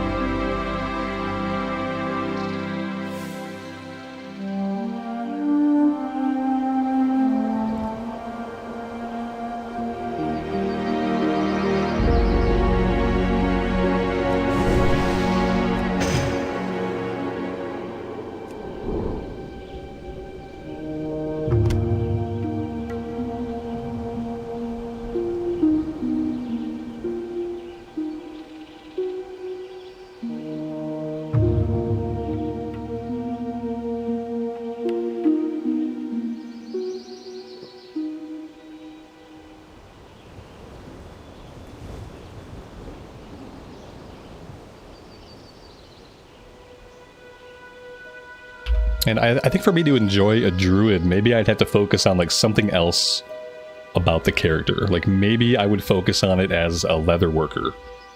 Maybe they could be my leather worker, my fisherman, my cook. Like something else for me to focus on besides the progression of a druid. Which I do find kind of boring. I like the idea of the druid a lot as far as like class fantasy. But then in execution it always feels slightly different. Maybe if I approached it like a little differently, I would have more enjoyment out of it. If it was something that I kind of focused on, like leatherworking professions. And the fact that we're a druid is just kind of like secondary to that.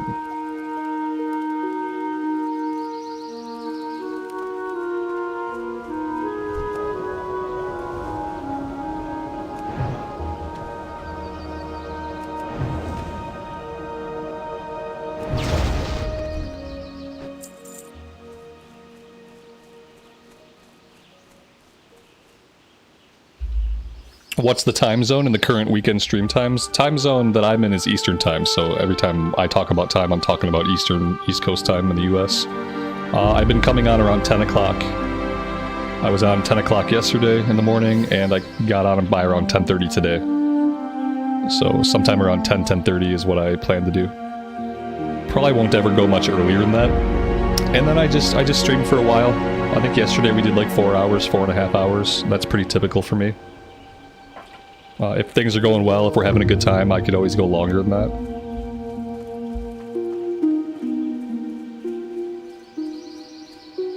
And I'll always schedule it in advance.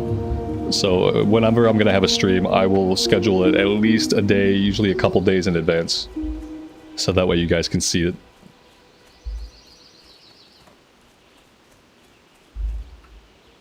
Yeah, I think a druid that focuses on leatherworking, cooking, and fishing could be really fun. Just like that survivalist aspect. Like just being out in nature, like making a way for yourself. That would fit well with a hunter too.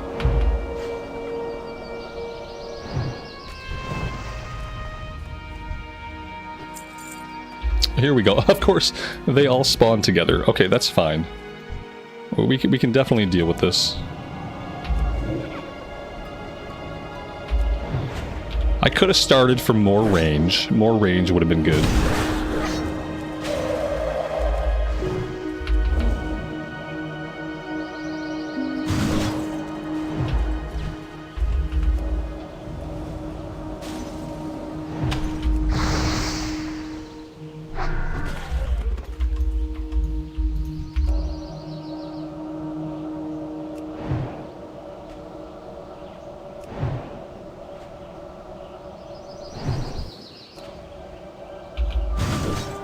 Being able to gather in flight form in Kata, that's a good bonus for Cataclysm, being able to gather in flight form. Whereas like everybody else has to get off their flying mount. It's a pretty strong advantage.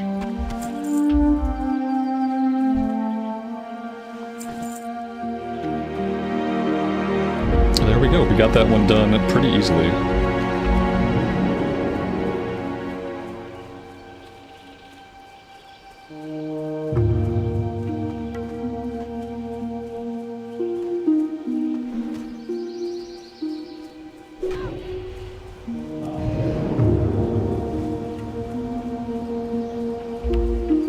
That flight form even worked in TBC, as far as like staying in flight form and picking stuff up.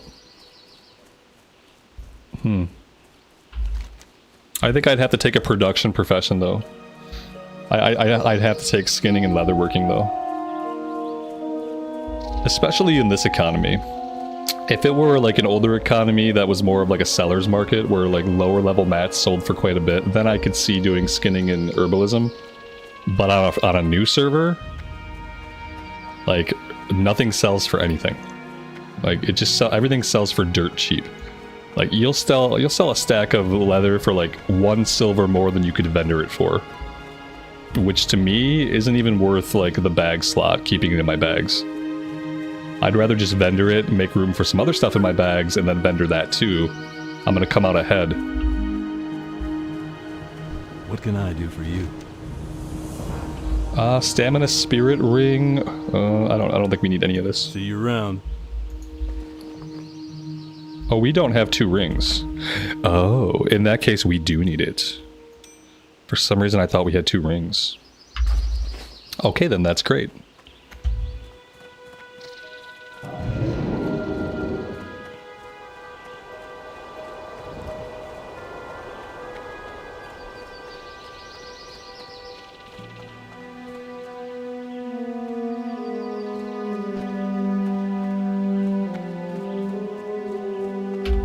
Have I ever used the leveling guide? No. No, but I've been playing the game since it came out. Greetings.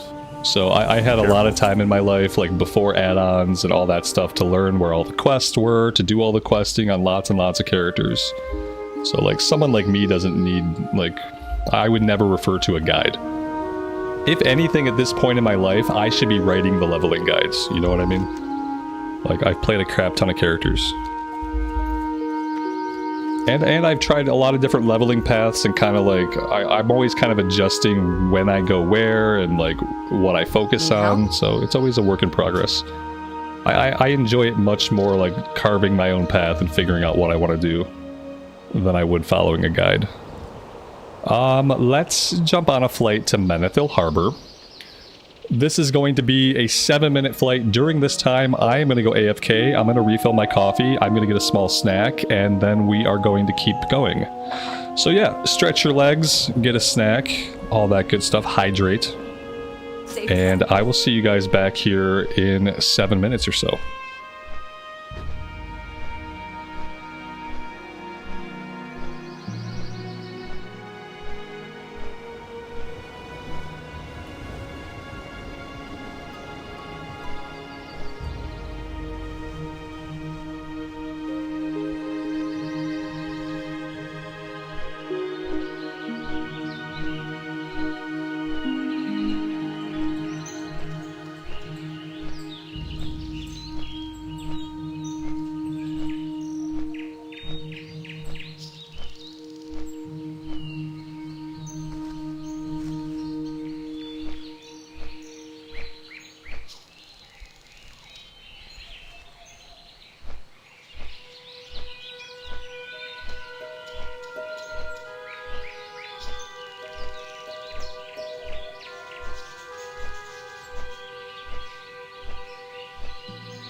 Alright, well that was pretty well timed. Tactical, that's grossly inaccurate. Mainly gross, but also inaccurate.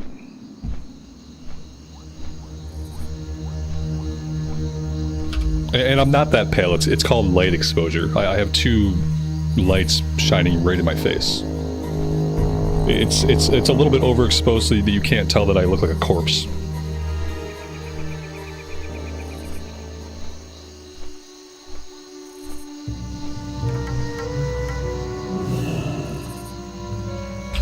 Alright, what do we want to do? I feel like we dropped some quests, so let's pick them back up. War Banners, Fall of Dunmadir. Fall of Dunmadir leads into the Elite quest that I never do. Maybe we should go grab War Banners though.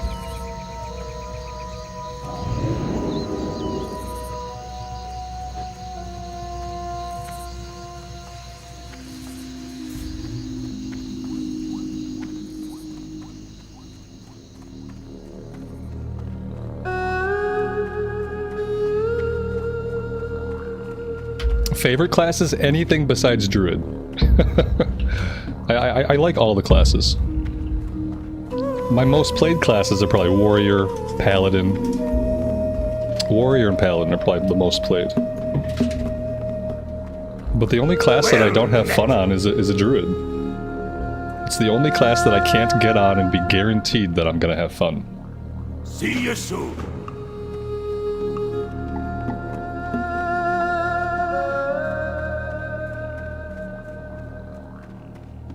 Even the Hunter, which I don't prefer Hunters. Even on the Hunter, I know I'm gonna have fun. It's a fun class to run around and kill stuff on. The kill rate's really high. You never go out of mana if you don't want to.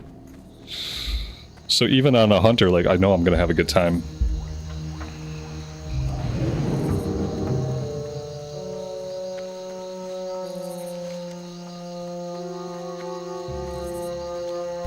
Alright, we're gonna go up to the north first and do this stuff. Trinity0474, I really appreciate the $10 super chat. Thank you so much.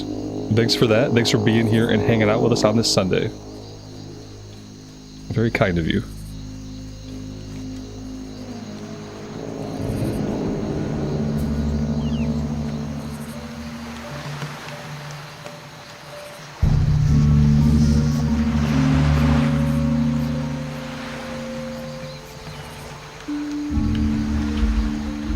Least favorite class specialization? Any Druid spec. That's an easy one. That's an I don't know that I played every spec. There are specs that I have not, like, fully experienced. You know what I mean?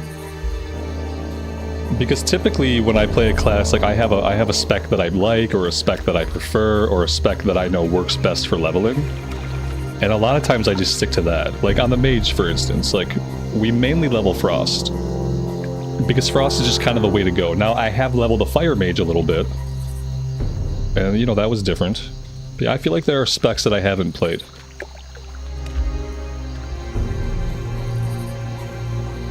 I've played a lot of different builds for Paladin. I've played a lot of different builds for Warriors. But when it comes to other classes, I don't think I've experienced them all.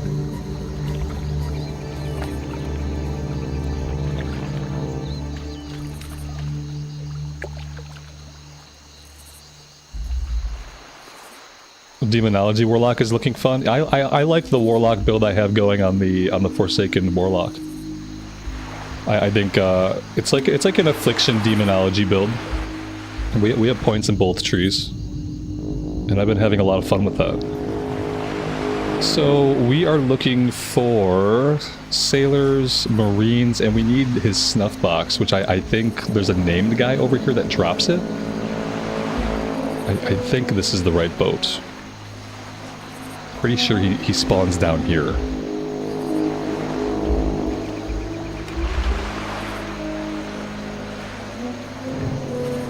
You've been leveling as a Moonkin and you've had people asking you if you hate your life. Yeah, like they're wondering, like, do you just hate yourself?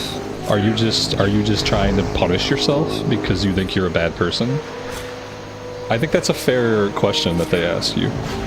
It feels like Moonkin would probably be one of the worst things to try to level up. And you'd have to look like a were-chicken after level 40, and like, nobody wants that. Is it anybody's, well, it's probably somebody's fantasy, but like, I don't know. I don't really sit around and think, man, I wish I could be a giant were-chicken. That'd be so badass if I was just a giant were-chicken.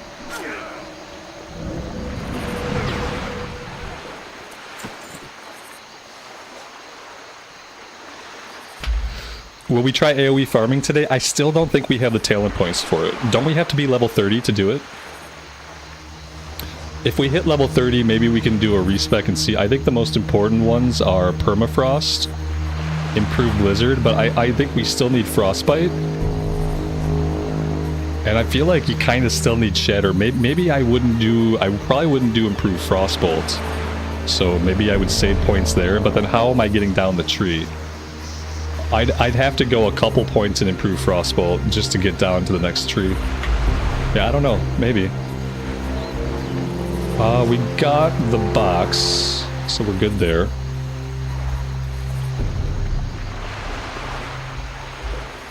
Don't have Frostbite, it'll split the mobs. Yeah, you're right. Okay, that makes sense. Yeah, because some would stop and some would keep moving. So you wouldn't take Frostbite. You'd go into Permafrost. Yeah, maybe. And then I'd have to decide, like, where would I go to do it first? I've seen people AoE farming in the wetlands on the knolls that are kind of over this way. I've seen people AoE farming on those camps. So maybe that would be a place where we could try it.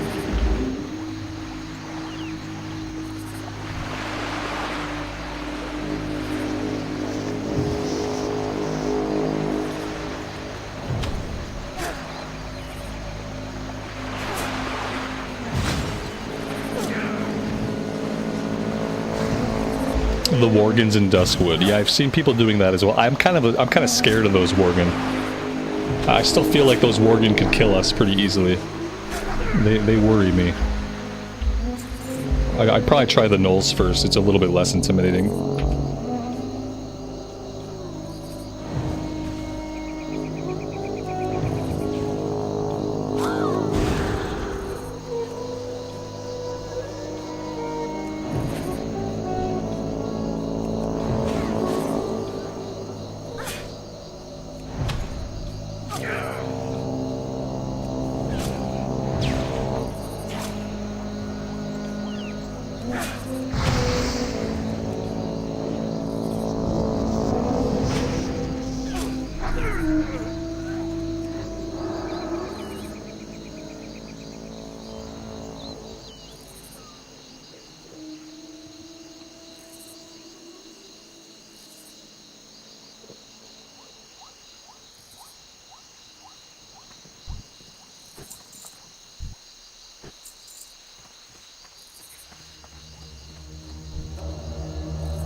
If we can hit 30 today, within like the next hour or so, then we'll go back to Ironforge, we'll respec, and we'll give it a try.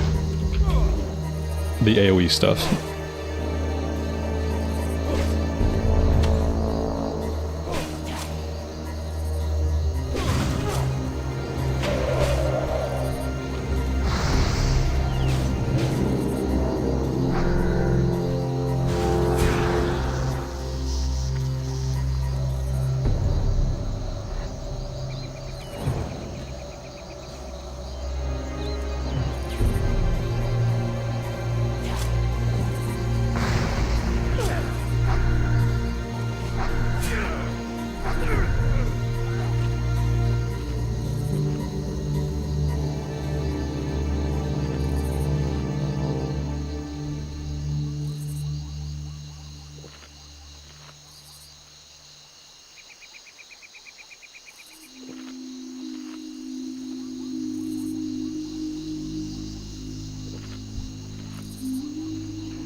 Do I have Steam? Like Steam, the gaming platform, is Steam the only place to buy any PC games now ever?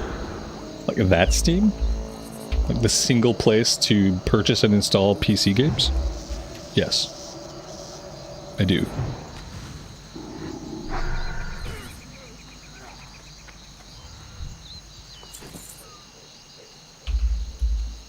It helps to have rank 1 stuff on the bar, like Fire Blast, Arcane Explosion, to pull without going Okay, oh, you mean, like to pull the bigger groups? Like to pull packs with? I'm just trying to think of a scenario where I'd want to pull with Arcane Explosion. It seems like it'd be kind of like treacherous. I guess I could pull with Arcane Explosion and blink away, but... If I'm pulling camps though, then the whole camp's gonna come. Like if I find like a camp of 5, and I wand one of them, then they should all come after me. I don't know if I'd want to be like in the midst of them trying to like Arcane Explosion them. You know? Okay. Yeah, it's gonna be a learning curve for me. I'm gonna have to kind of just kind of figure it out as I go, because it's definitely going to be a learning curve. I'm probably going to have to try it and fail at it a couple times. Like what failure looks like, it depends, I guess, on whether I can blink away in time. Failure might look like me dying several times. Cause yeah, I've never done it.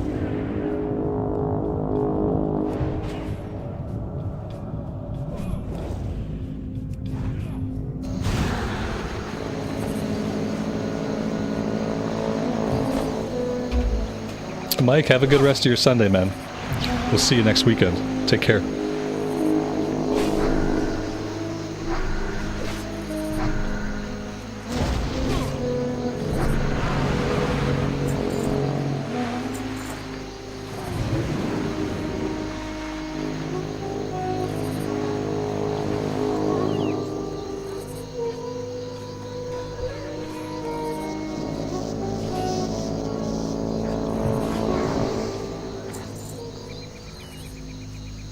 We don't have that quest yet.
That's a good point. Cold Snap in the Frost Tree is nice to reset the cooldown when you need a second Frost Nova.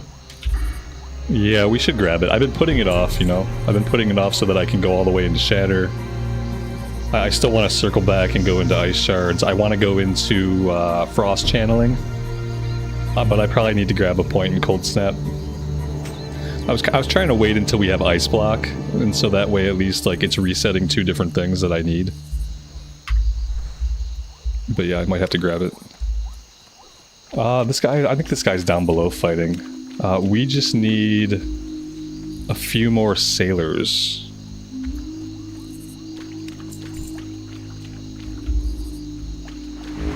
I don't want to abandon this guy, but I really don't want to fight underwater. He's trying to fight his way to this lockbox, but we don't have that quest.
Oh, look at that. That's gross. Casting speeds reduced by 20%. That is absolutely disgusting.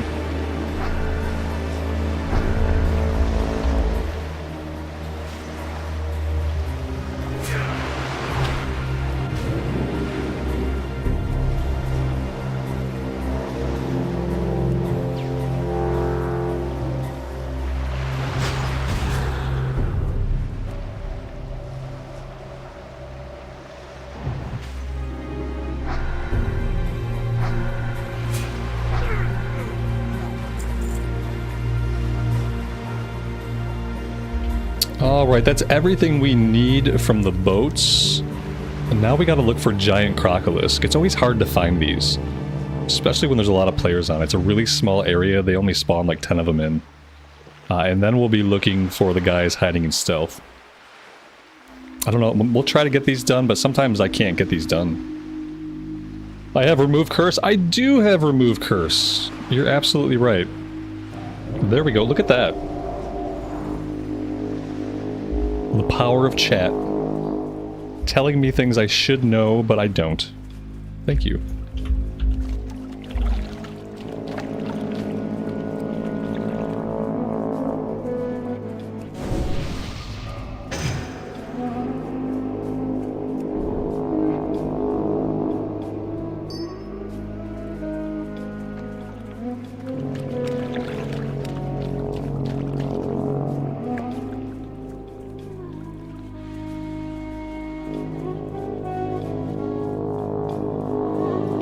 Yeah, see, like right now, there's no crocodiles, like at all. Someone probably killed them a few minutes ago, and yeah, here's some bodies. We're between respawns.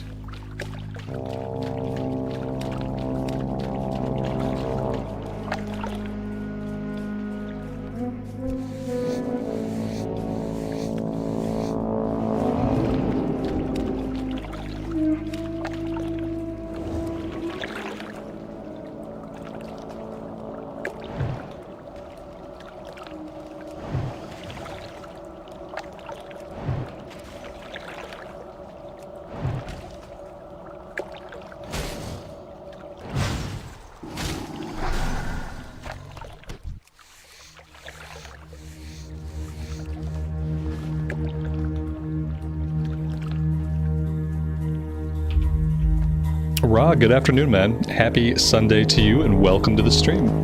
Thanks for stopping by.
David, good morning, buddy. Welcome to the stream.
Interesting fact about the crocodiles in WoW that a lot of people don't know.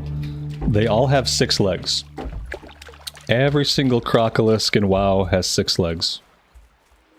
It was something I didn't notice till a couple of years ago. Why do they have 6 legs? I have no idea. But for some reason, once you realize they have 6 legs, it's very disturbing.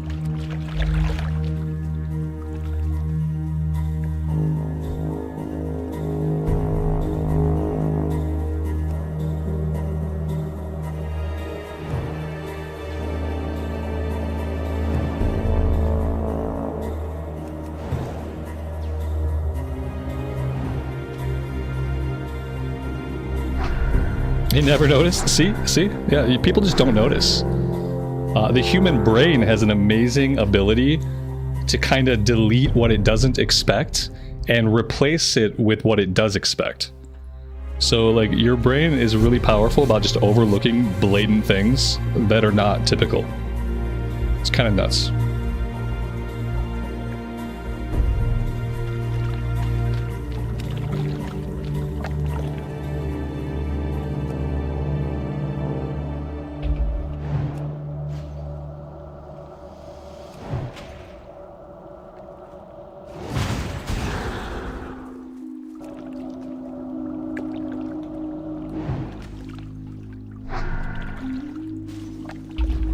It's the Mandela effect. What it does is it makes you, when you realize something like this, it makes you wonder like how much of the reality you have perceived in your life isn't actually as you remember it. That's what it makes me think of. Like if I missed that for 15 years, what other things in my life did I observe that I think I remember what they were like, but they're not. I'm probably totally wrong in my recollections.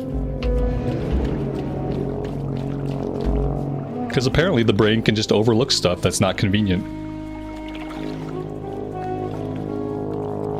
And now you can't unsee it. If you think that's bad, next time you fight Wendigos or Yeti, look at their toes. Every Yeti or Wendigo in the game, their toes wiggle. Their toes wiggle constantly. And they don't stop wiggling, they just wiggle. So yeah, you won't be able to get that out of your head either.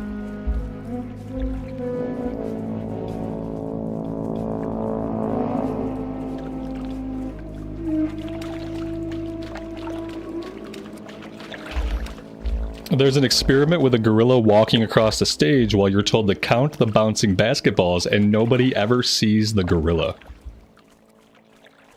I believe it. That kind of thing is real. The human brain picks and chooses what it wants to incorporate into its reality, and typically it incorporates into its reality things that it expects.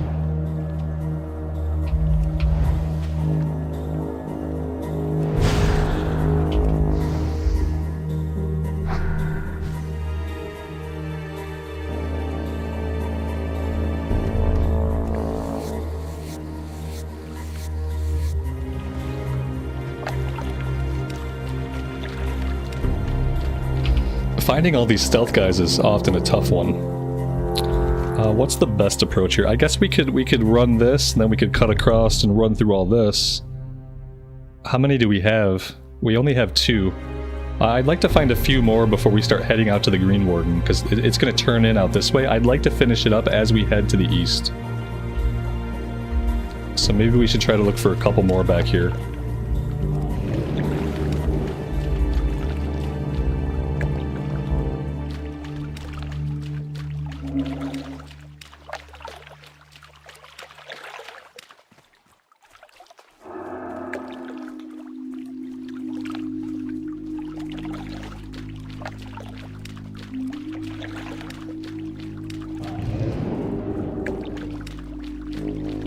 Okay, nothing respawned back here.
We are just not having a lot of luck finding these guys. It's kind of how this quest goes. Sometimes you find them pretty easily, sometimes they're very elusive. It also depends on if somebody else has come through here and killed them all recently.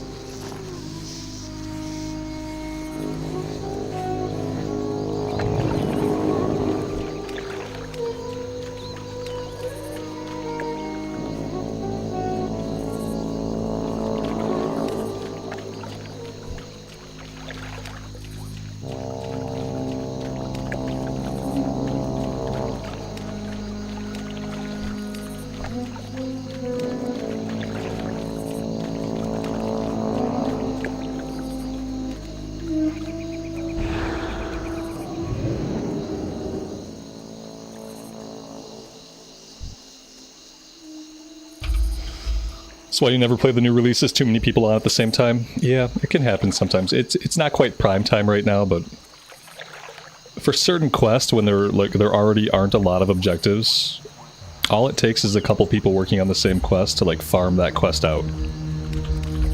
It doesn't take many people. Like if there are 2 other people working on this quest at the same time, then we're not going to find enough. It's going to take a lot longer to get it done. This server has been up for months, and like during prime time, it's still hard to make steady progress. These servers have been really busy, and they have stayed very busy. That's been the incredible thing. It's been 2 months.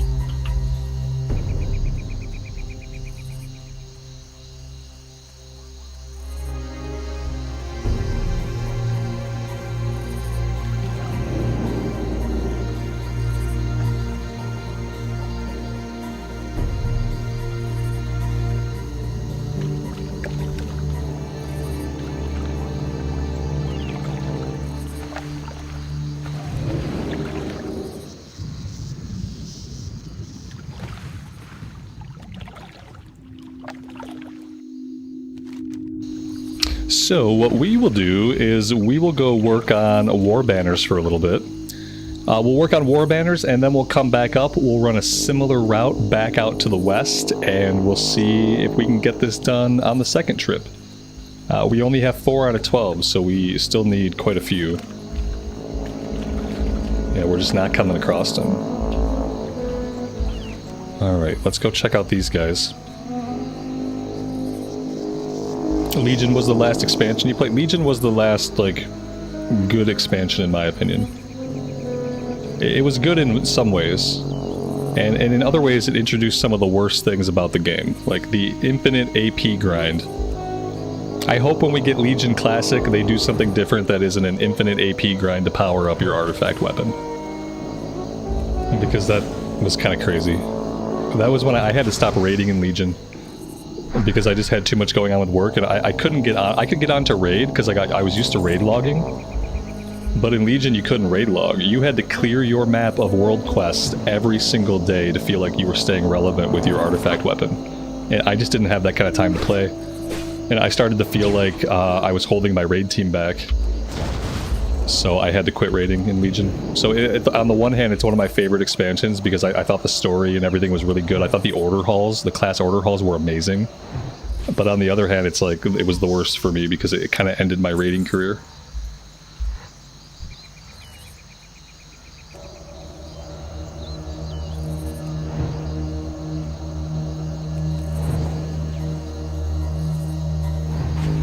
Like I came back and I tried to do the first tier of BFA raiding, and then we had the Heart of Azeroth, and it was basically the same thing, you know. It just started, like, Legion started this concept of, like, there should be something that you must infinitely grind for character power. And that just did not work with me in real life.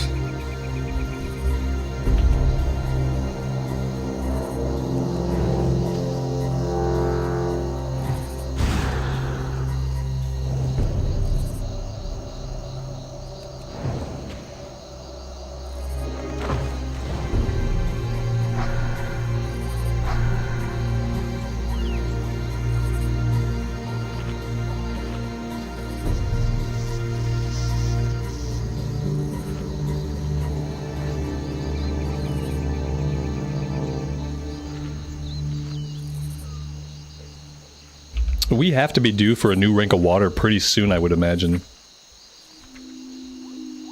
Level 30, Conjure Water rank 4. Okay, at level 30, we gotta go back and train, like, ASAP, as soon as we hit level 30.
I wonder if I can pull these guys individually.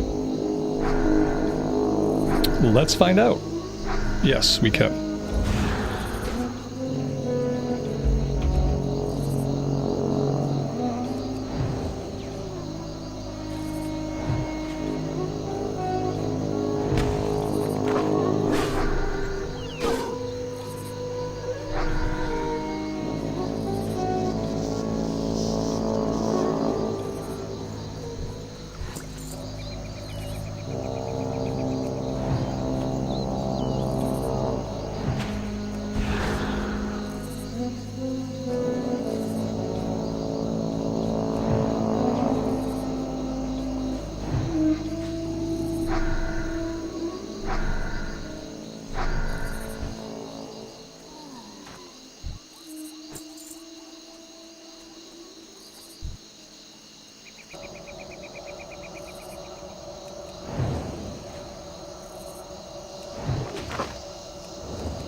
Kill the rare? Oh, I don't see a rare.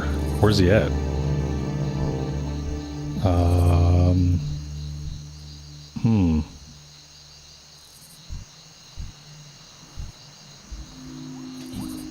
Did I miss him?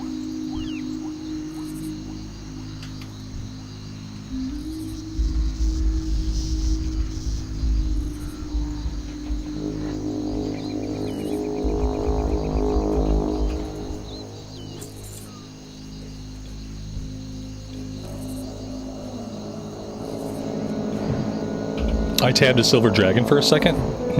Man, I missed it. I'm not sure where I would have tabbed through him at.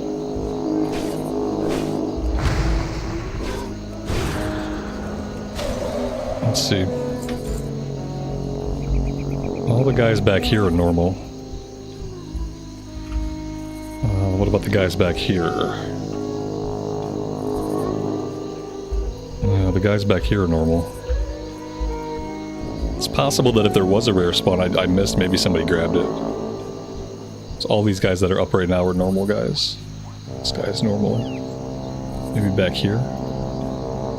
Oh, there he is. Look at that. Okay. Let's see. He's not an elite, so should be able to take him. I'd rather not have an ad, so let's see if he walks past this guy. If we can get him to come right out here, that'd be nice.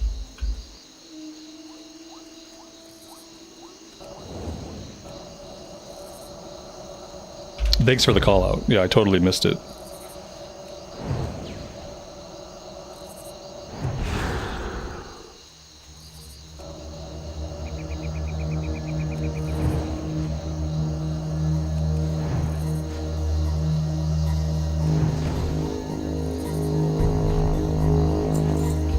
He dropped a Scale the Leather Belt of Healing. Plus 18 to healing spells, a leather belt. There's gotta be a Resto Druid out there, or even a Holy Pally, that wants this. There's gotta be. There's gotta be a market for that. Try to put it on the auction house. Let's see. Who can we pull safely? Maybe we should head further this way. Although it looks like most of this stuff just got killed. Oh, here we go. We got respawns coming back.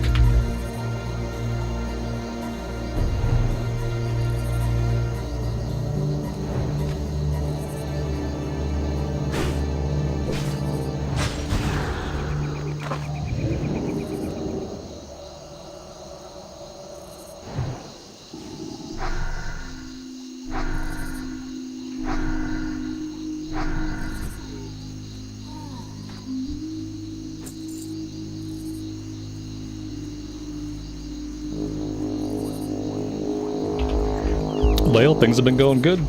We're gonna hit level 30 here pretty soon, and then we're gonna respec, and we're gonna try to start learning some AoE pulling. Try to start learning some AoE grinding. Probably after this quest, we'll hit level 30 and be able to go train and respec.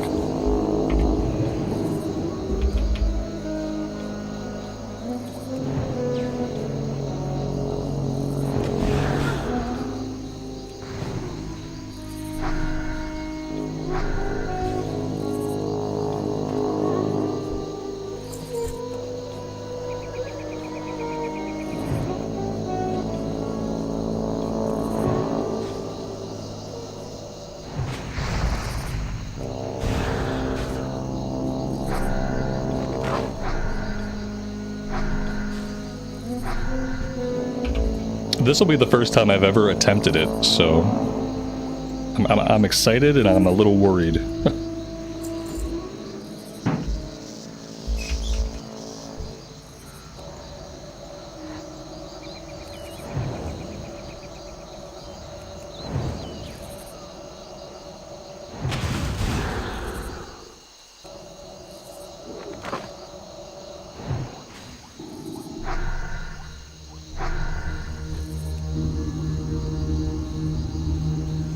It's not hard. For me, like, learning anything new is hard.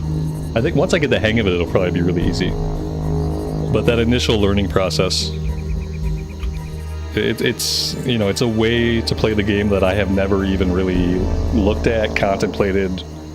So, we'll see. There's going to be a little bit of a learning curve for me.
Karen, have a good rest of your night. We'll see you next weekend. Take care.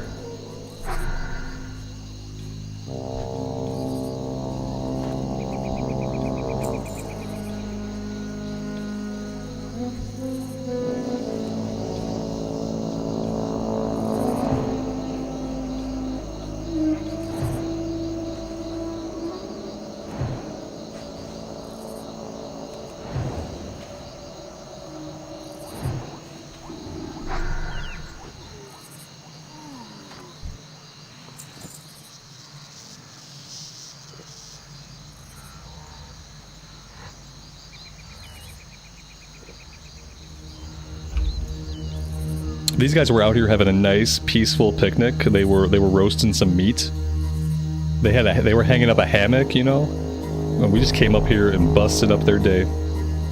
They had a nice scenic view.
You just made a mage and cataclysm. We'll see how it goes. The mage and cataclysm is a lot of fun.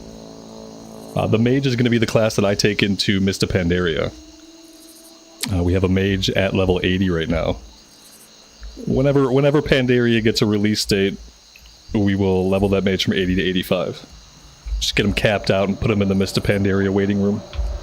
I had a ton of fun on that. Like, soloing and group content was really fun. We had a really cool fire build going for group content that was fun. It's a good class. The great thing about a mage is, like, no matter what, there will always be at least one mage spec that is relevant in group content, you know?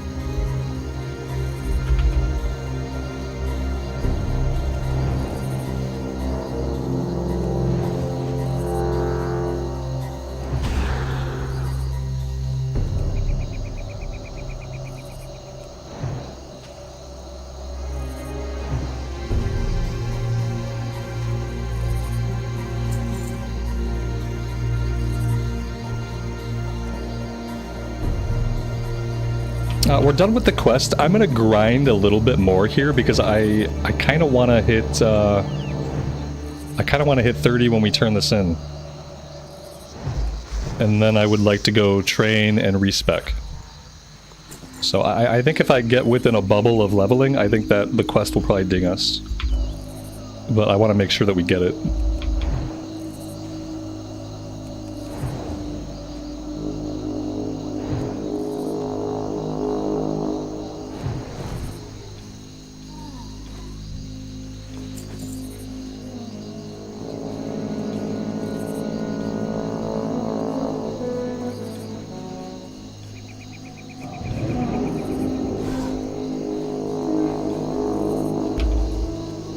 Scott, I wouldn't turn you down, man. I've never been one to turn down gifts. I don't ever ask for stuff, but I don't often turn stuff down.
I think we should be good. Let's start making our way out. Heading back to the west. We'll kill a few more. Just to make sure we ding. I hate to go back to town, turn the quest, and then have to run back out to kill more.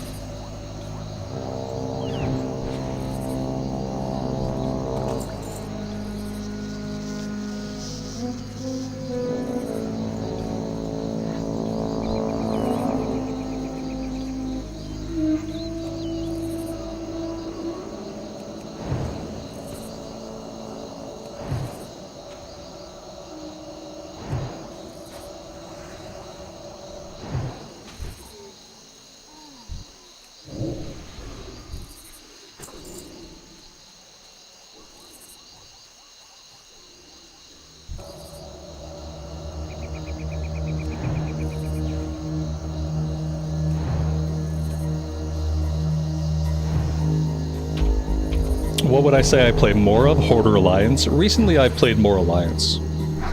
I'd say since Classic came out, I've played more Alliance, only because before Classic came out, I exclusively played Horde. My friends were Horde side, my raiding guild was Horde side, so the entire time I played back in the day, I always played Horde. I didn't have a choice. So when Classic came out, I mainly went Alliance.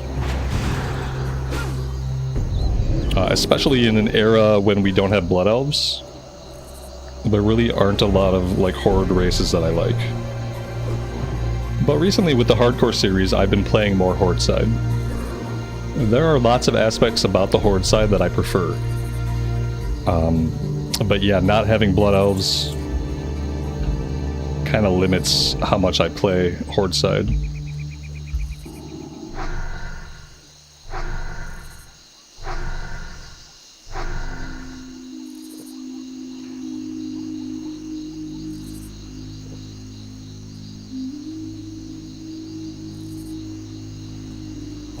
Alright, I feel like that's gotta be enough.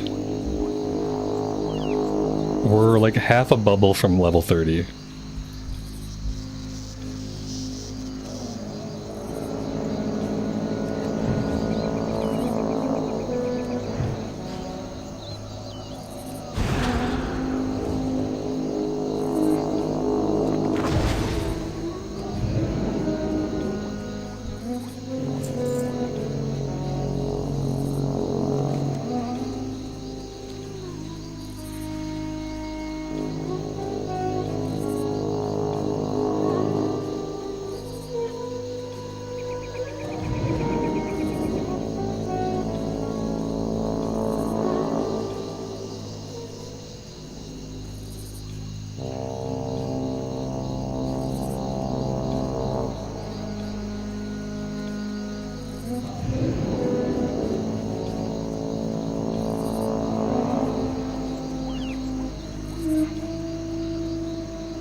This is Druid life. You guys see Druid life? This guy's just over here slapping things with his staff. He's just slapping stuff with his staff. He's probably trying to go like caster druid, you know? But what he's doing is auto-attacking with a staff. I just don't know if I can do it, you know?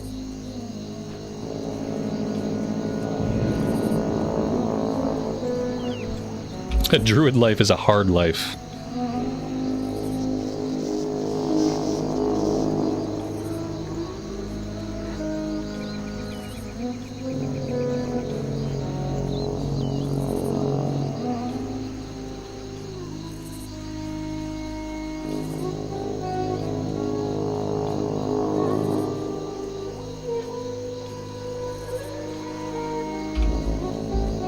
Jay, good afternoon and welcome to the stream.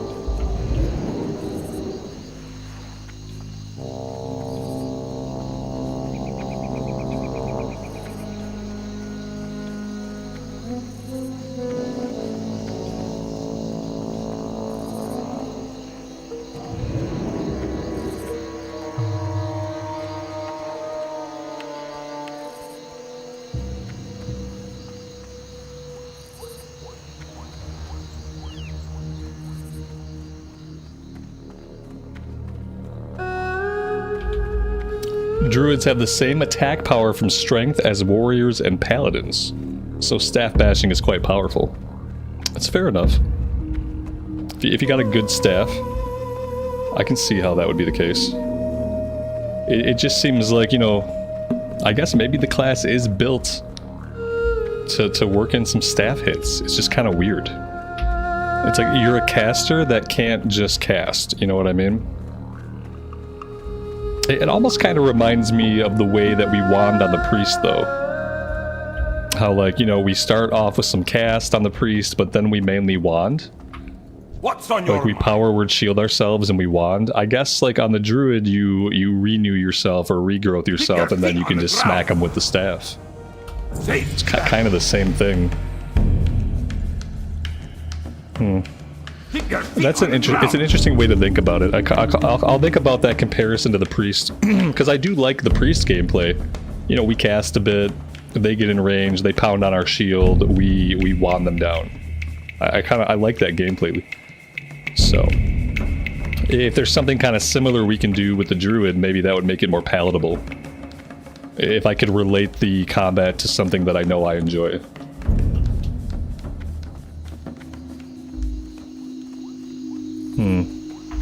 Interesting.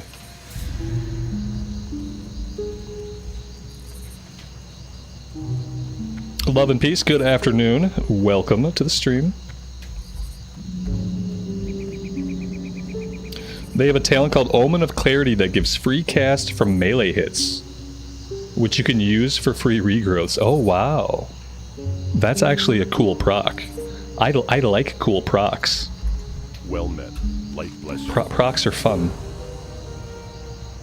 Go with honor, friend. Inventory is... He laughed at us. It wasn't related, but we tried to turn in the quest, and our inventory was full, and he laughed. He, like, literally laughed in my face. I feel ashamed. Oh my god. What a jerk. Literally laughed in my face. We're gonna save that belt, see if we can put it on the auction house.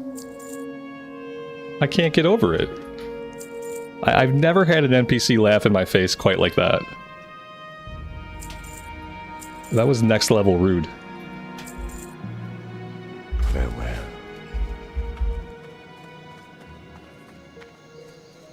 Light be with you. For the Alliance. Yeah, who's laughing now? Maybe the laugh was scripted because we couldn't turn the quest in. I've just never heard them react that way before. It's a little strange.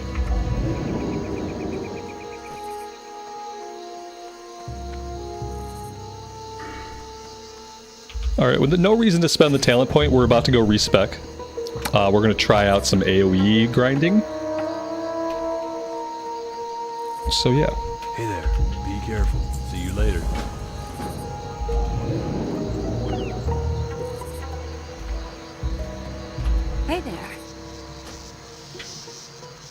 careful. Alright, to Ironforge we go.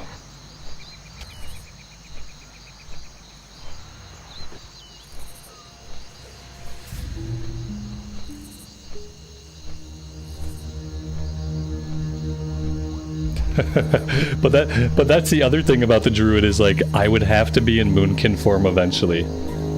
We'd have what? Is it 40 levels before you get Moonkin form? And then I gotta look at a deranged were chicken for the rest of the time. That's like 100 hours of looking at my night elf, and then 100 hours of looking at a deranged were chicken. It's like 50-50.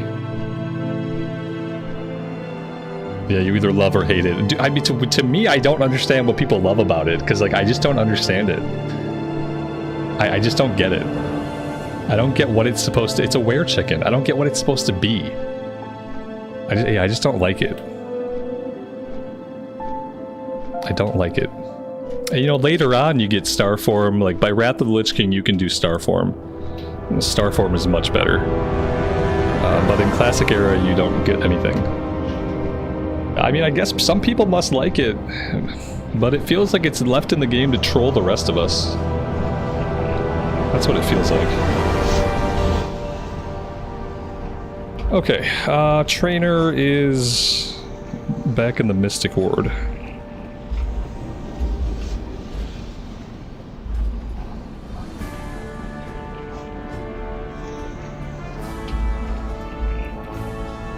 Scott, that's awesome, man. You can, if you want to invite me to a group, that would work. Or just come find me back in the Mystic Ward as I respec. We'll be standing back here as I do the respec.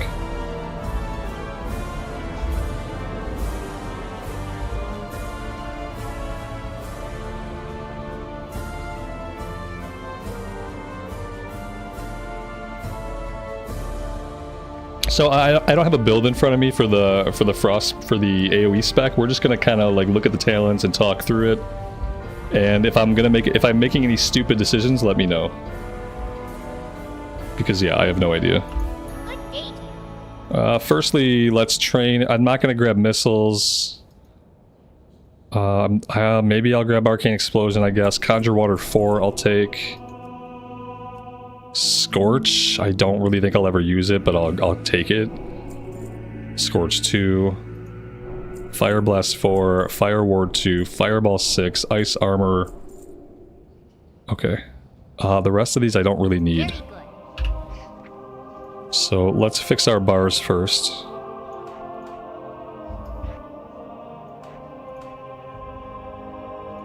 Conjure Water.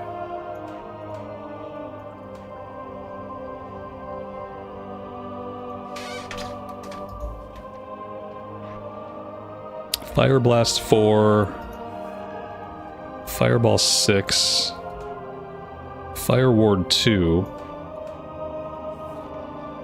Blizzard 2, I think we already have Blizzard 2, Frost Nova 2 we already have, Frost Armor 3, there we go, Frostbolt rank 5 we have, okay, so now let's do the respec. Well, what server are we on? This is the Dreamcythe server, one of the anniversary realms that opened up back in November. Oh, nice. I was wondering why can't I proceed? We have a trade window open.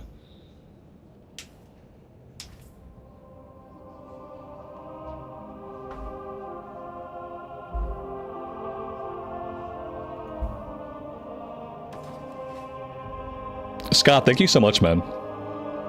That is very kind of you. Nice. I really, really appreciate it. That's absolutely huge. Absolutely huge.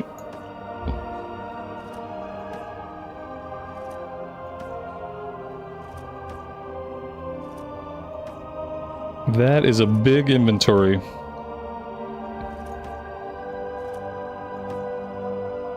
Alright, let's take a look. 10 intellect and 6 spirit. Yeah, we have no helmet, so obviously huge upgrade. Let's see. Armor plus 20. Damage done by frost spells. Very nice. More plus frost damage, but that's going to help out a lot. Intellect 5, Spirit 8, and Stamina. That's better than what we have. And Intellect 7, Spirit 6, better than what we have. That's absolutely spectacular. Yeah, it was all an upgrade. Yeah, every piece was an upgrade, so thank you, man. Much appreciated. Let's do the respec now. Here we go. Okay, so what are we going to do here? Let's see. We're going to go Elemental Precision. And then we still have to get down to the next rank. We could almost go here. Like, we don't really need improved Frost Bolts. We could go into Frost Warding. This increases the armor and resistance given by your Frost Armor and Ice Armor spells by 15%. In addition, gives your Frost Ward a temper. So yeah, see, the Frost Ward part doesn't really... I don't really care about it. I'm gonna go here, though, for the Frost Armor buff. In this rank, I would take Permafrost, increase the duration of the chill effects, reduce the target speed by an additional 4, 7, 10%. And then what would I do now? Would I take Improved Frost Nova? Or would I take Crit Strike damage? Am I feeling cold today? I'm in a basement office, so it's always a little bit chillier than the rest of the house, yeah. Let's see. What should I do here? Frost Nova?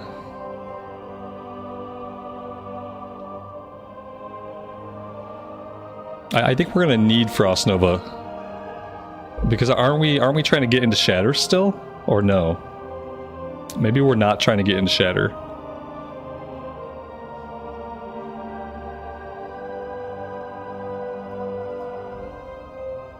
Now, I know I have to take Improved Blizzard. So the chill effects of your Blizzard, this effect lowers the target's movement speed by 40%, by 60%, by 75%, and lasts 4.5 seconds. That leaves us with a few points until we get down into the next tier. We have 8 points left. I feel like we take Cold Snap now so we can refresh our Frost Nova. Increasing the frost damage done seems like an obvious one. Like, this just seems obvious. That gets us down here. We probably want to go Arctic Reach. Increase the range of Frostbolt and Blizzard, and the radius of Frost Nova and Cone of Cold by 10%. I feel like we go there. I'm not sure about Shatter. I'm not sure if I should go into Shatter or if I should go into straight damage. I think ultimately I'd want both of these. Or maybe I go here. Reduce the mana cost of frost spells? Maybe. I feel like I gotta prioritize damage one way or another. I think I'm gonna go here. And then I think I'll start going into Shatter with the last 2 points.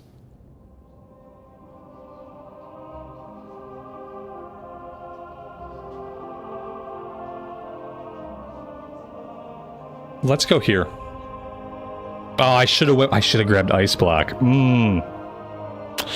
Okay, well, Ice Block's not necessarily going to save us if we get into a really nasty situation. So maybe it doesn't really matter. Alright, let's go try it. We're going to head back to the wetlands, I think, and we're going to try this on some of the knolls over to the east. There are some camps there that we can pull. This will be the first time I've ever attempted this.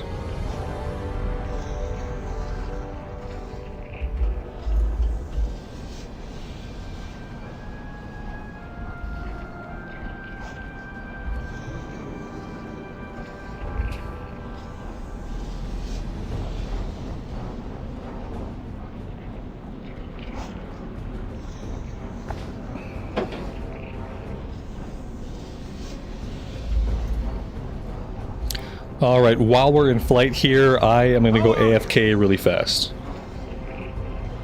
Will I be back in 2 minutes? Yeah, I should be right back.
Insouciant me, I really appreciate you saying so. I'm glad that you're enjoying Classic.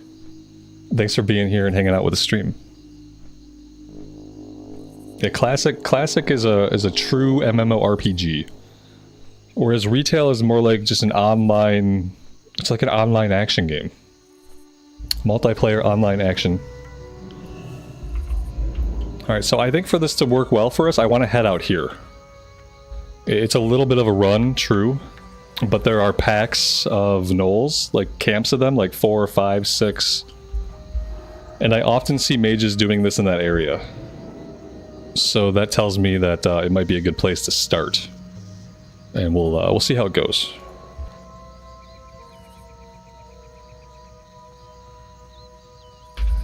Any tips you guys have or things to look out for or like obvious pitfalls? You can let me know. Other than that, I'll just start trying to pull them and we'll see what works and what doesn't.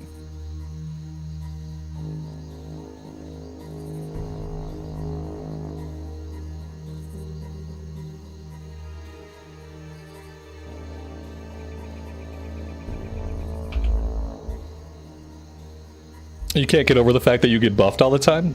It's a community? Yeah. Yeah, I try to buff people. I'm actually probably one of the worst people for buffing. But people give buffs, and the thing about Classic Era is the buffs matter. The buffs are actually really impactful. So, that's why people give them out. I feel like in retail, like, classes don't have those same kinds of, like, really impactful buffs. Like, those unique, impactful buffs. Because of all the homogenization. Is my mana agate hotkeyed? It's not. I don't have it hotkeyed. I'm kind of running out of buttons. There's a couple things I don't need hotkeyed. Like I don't need create food and create water hotkeyed. I can click those. I can move this down. Yeah, I think that's good.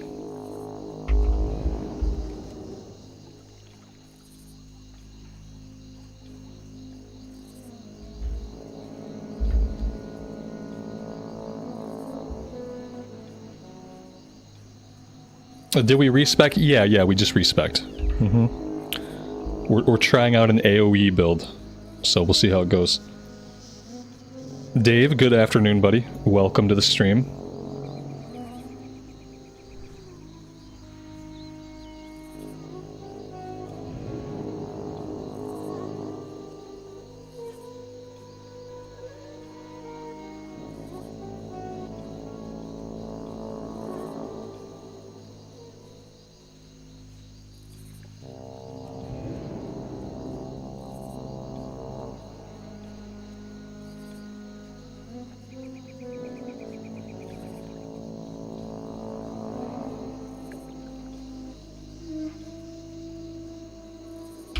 It just got really dark and really cloudy in the wetlands.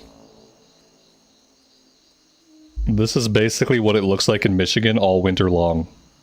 This is basically what the sky looks like. Every single day, forever.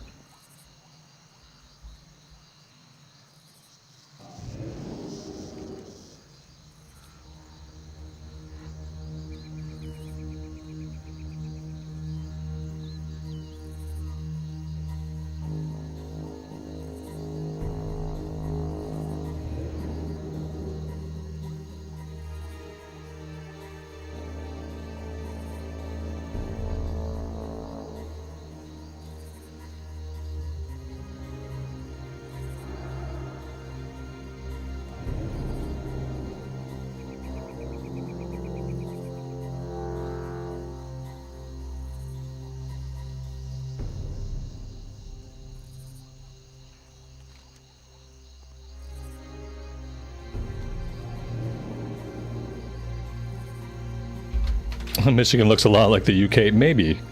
Yeah, I hear it's cloudy there a lot too. Yeah, in the winter especially. Like we get some sunshine in the spring, in the summer, and the autumn.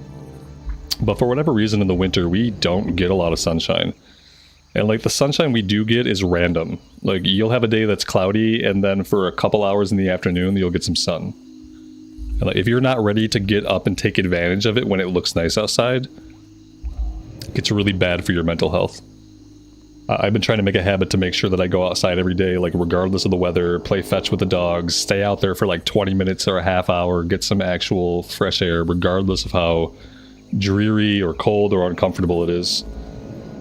Because for like a month I wasn't doing that, and I started to get like really bad cabin fever, and like seasonal depression was kind of kicking me in the teeth.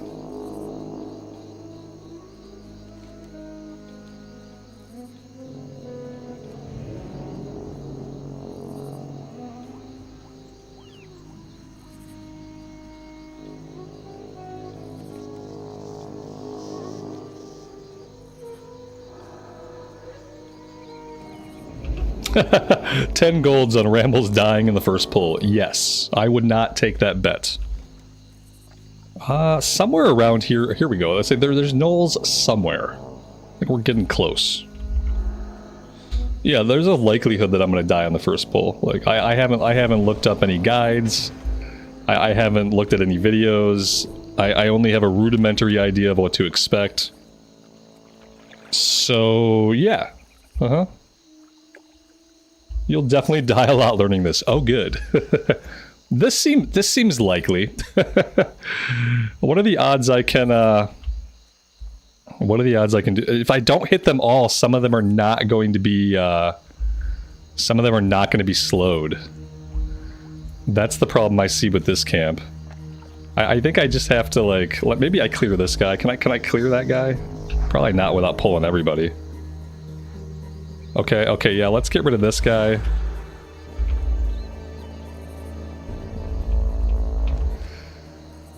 Yeah, Blizzard's slow, so like ideally I hit them all with it. But if I miss some of them, that's gonna be a problem. And oh, we gotta make some more water. We got a new rank of water. Here we go. Let's make some of that.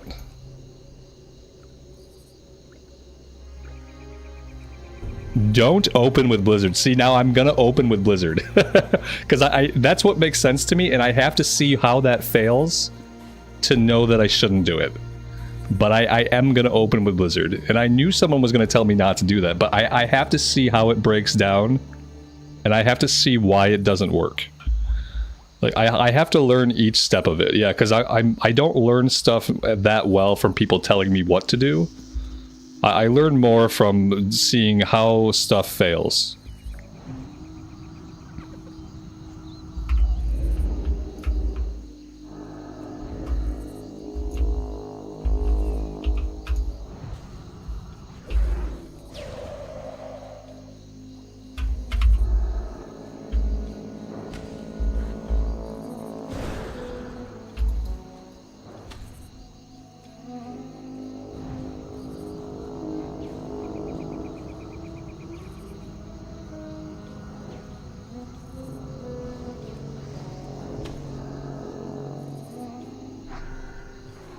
I mean, we didn't die. It worked-ish. It would obviously be better if it was a group of all melee. I just don't know how likely it is for us to find groups of all melee guys. Yeah, there's casters in the camp. Right. And so, like, the casters kind of throw a wrench into the gears, but with Blink and Mana Shield, it's not hard to kind of, like, ignore them or outrange them. But it did kind of rely on Mana Shield, which might not be, like, super effective, like, with our mana. But that was, I mean, it wasn't a bad first pull. It would be nice to find a camp that was mainly melee. So maybe we go do that.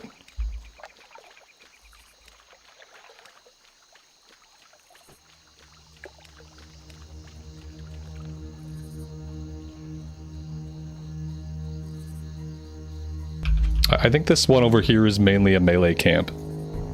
Yeah, but I think they're also more spread out.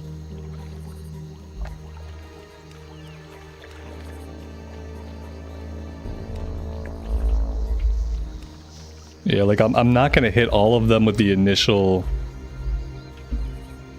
These guys are also like a really low level. I guess this is okay for practice, but this isn't really like ideal as far as learning like what to really do.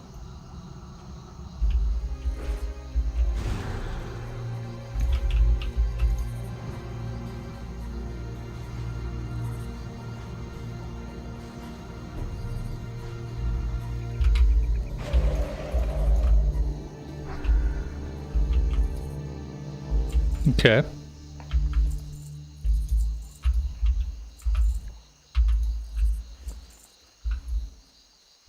Yeah, this isn't bad. Should I try this somewhere more dangerous? I feel like if it's not a place where we're like at least getting some XP, like it's not dangerous enough for me to really learn. Because supposedly pulling with Blizzard isn't supposed to work, but on these weak guys, like that's working. Let's go to Duskwood. Let's just tackle something that's probably like a little bit too hard. And then that'll give me a better idea of like how this falls apart and like what I'm gonna have to do to make it work. So, cause so far it seems like it would be relatively easy. Especially in camps that are all melee guys. So far it seems really simple. But you know, fighting level 20 guys at level 30 is always gonna feel really simple. So let's go fight some like level 28 guys. Because I feel like I should be having to work like more into this. I feel like I should be having to do the cold snap and multiple frost novas and all that stuff. So far we're not really having to do that.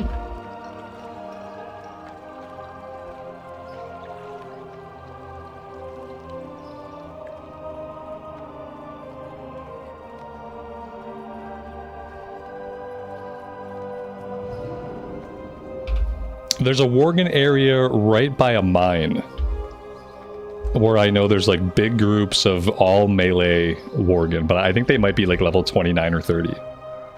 But I think that's where I'm gonna go.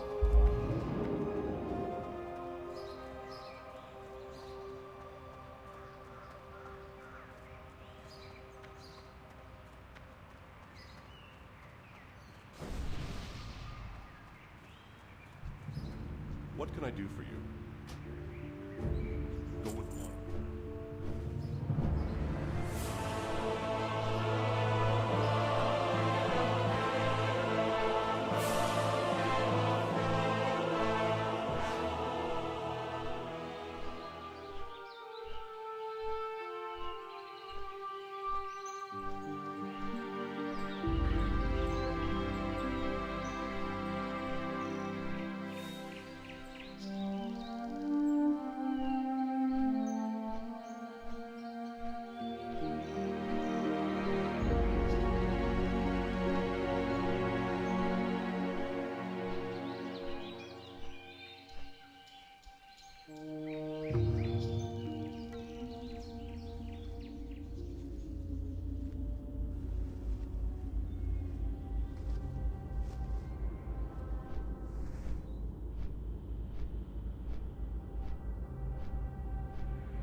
We can turn in the Stockade quest here too. Get that out of our quest log.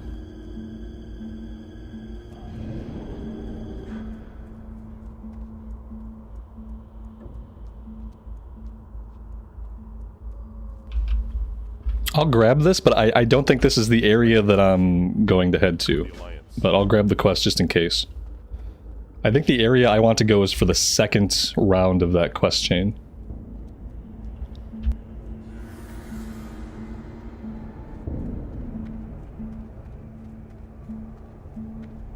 Well met. Be careful. Light bless you.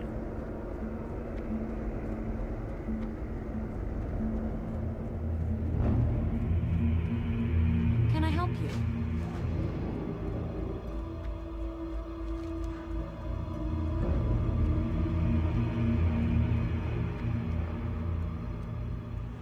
I think it's back here, right? This cave right here? Because it's not this cave. That's the ogre cave. Yeah, let's go check this area out right here. I feel like that has to be the area that I'm thinking of.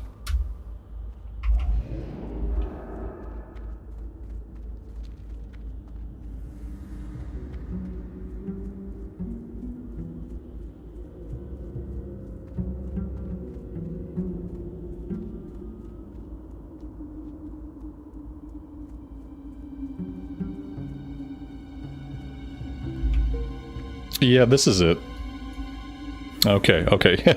Ooh, that's intimidating. Alright, we're gonna find out why you don't open with Blizzard.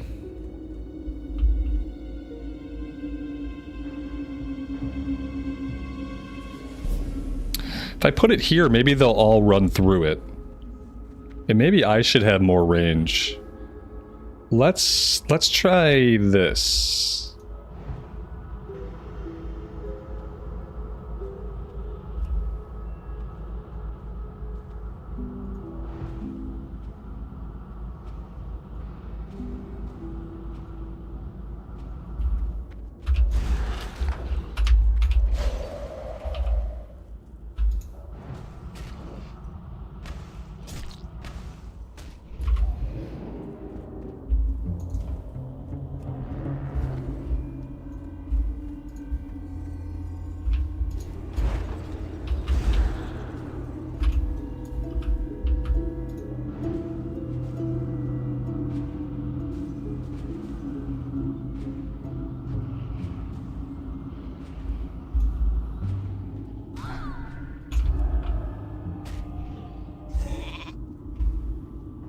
I mean, it sort of worked. We backed into somebody that wasn't really ideal. But other than backing into that one mob, like, I feel like I basically had that under control. Thoughts? Opinions? Suggestions? I mean, obviously we burned through our mana. That was a problem.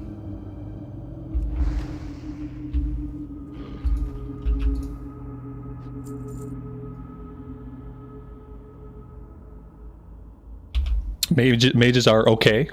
I mean, that's an opinion. Yeah. Everybody is entitled to an opinion.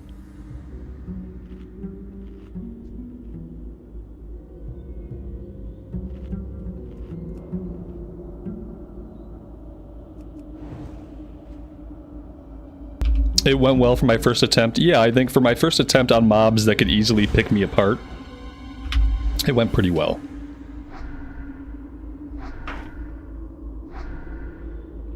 If they get a hold of me, they're gonna tear me up in seconds. That's the reality.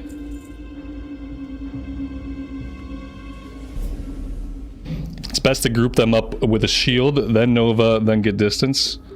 I'm worried about being too close to them from the start.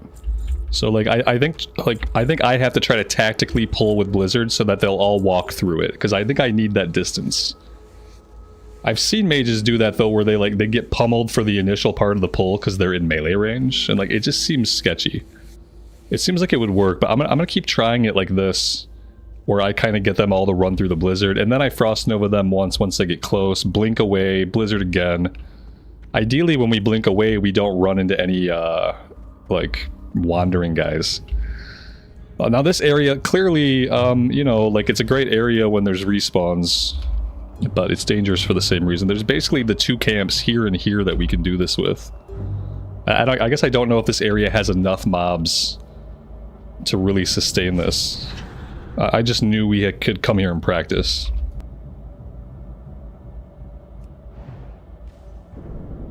I feel like for this to be a viable way of leveling a character, there'd have to be just copious amounts of mobs.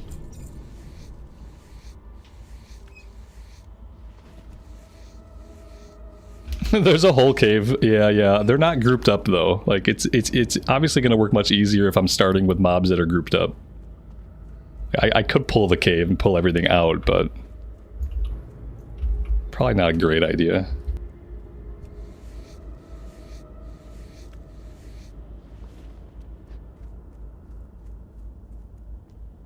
Every time you're here and you don't want respawns, you get respawns. Now that I'm waiting for respawns, like, when is it going to happen?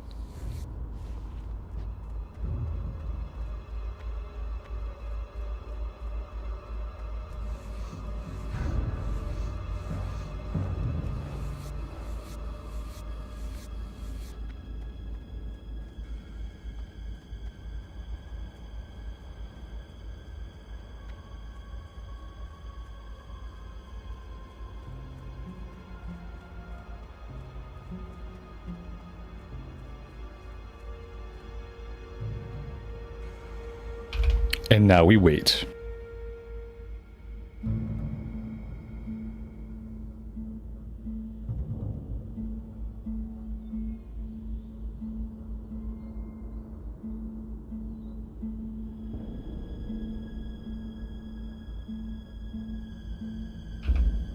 Yeah, that's probably partially why we went through all of our mana. There was probably a mana shield.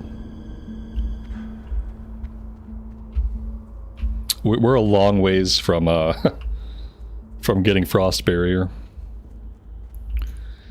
There's probably like other preferred areas to do this in.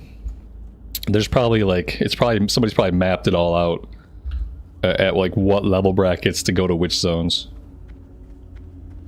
This area, like, the respawns aren't happening enough to really support this. I'm gonna wait for at least one more set of respawns and we'll try again.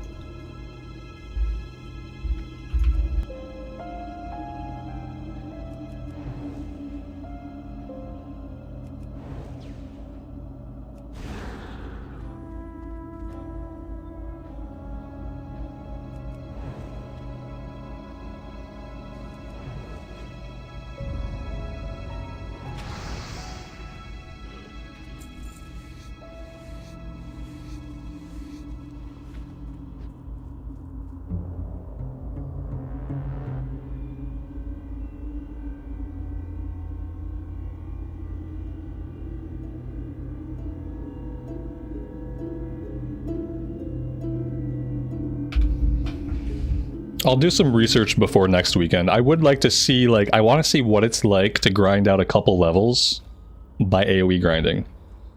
I don't think I could ever level, like, exclusively through killing mobs like that. But I wouldn't mind just seeing what it's like to grind out a couple levels.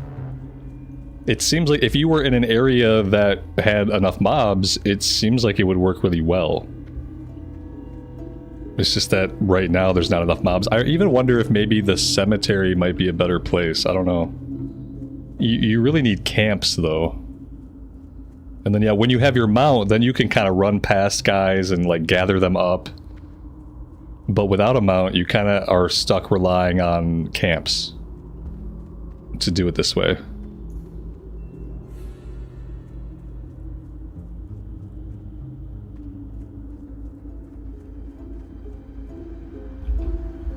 The cemetery is good, and another Worgen camp. Yeah, there's Worgen over here, but some of these guys are casters. I don't know of anywhere else where they're all melee. Maybe somewhere up here? I don't know. Mana pots are on a different cooldown from mana egg gate. Oh, that's good to know. Yeah, I don't even think I have any mana pots right now. No, I got nothing. This is the longest I've ever seen this take to respawn, like, basically in my entire life. This is hardcore? This is not hardcore. This was a hardcore character that died, and now I'm just playing him on the anniversary realms during the streams to hang out.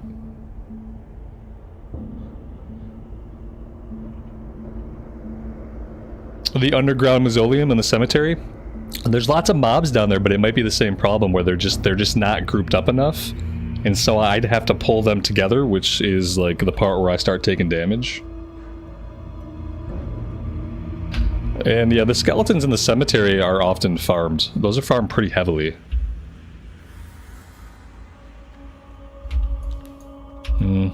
I'll have to do some research and see if I can find some spots.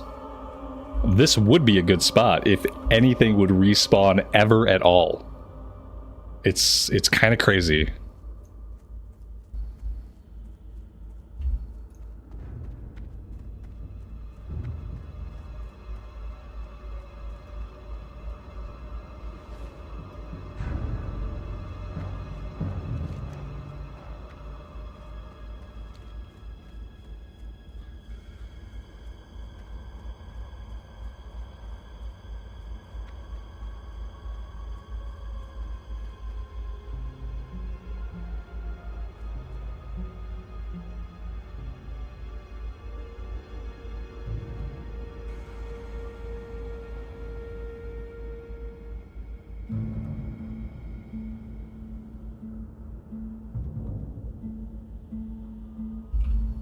The knolls to the northwest of Redridge?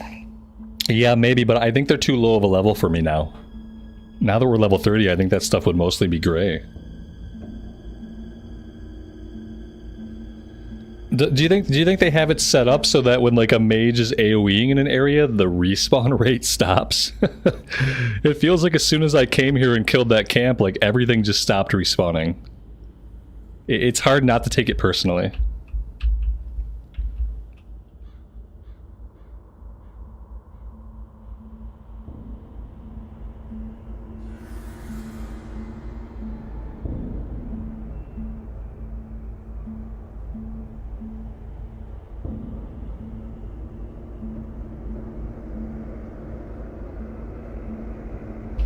Yeah, I mean, if I want to pull stuff, I can pull with my wand. Okay, you know, the wand has range, and if I'm just trying to pull stuff together, I could pull with the wand.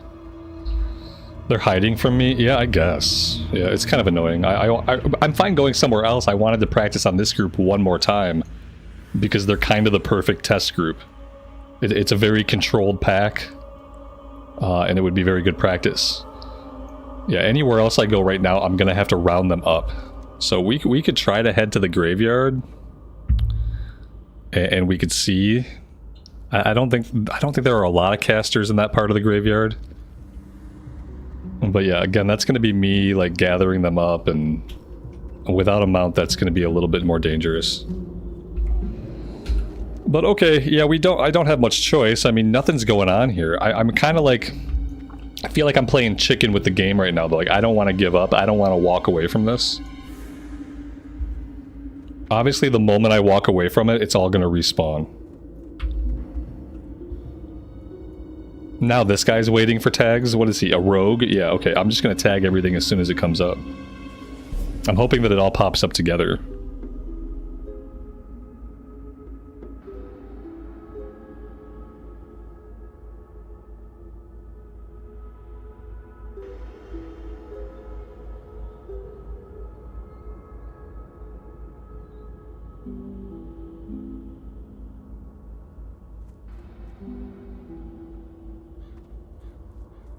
Yeah, I think I broke the game. I broke this entire layer.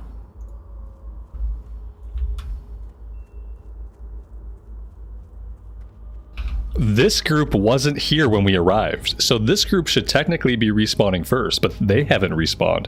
I've seen stuff in the cave respawn, even though that stuff was killed after this stuff was cleared. It's weird, man. Absolutely weird. Oh, look at this. We got a chest back here, though. This chest should have a blue in it just to make up for the time I've wasted standing here. That'd be awesome. What's my favorite class to play? It changes all the time. I basically like all the classes. My most played classes are probably Warrior and Paladin. Right now, my favorite class is the Warlock. And obviously, I'm enjoying the Mage. Snicks, good afternoon, buddy. Welcome to the stream. Yep, this is a showdown. I'm having a showdown with the respawn rate. I will see these mobs again before I log out today. I'm not going anywhere. At this point, it's a matter of honor. We've already spent too much time here waiting.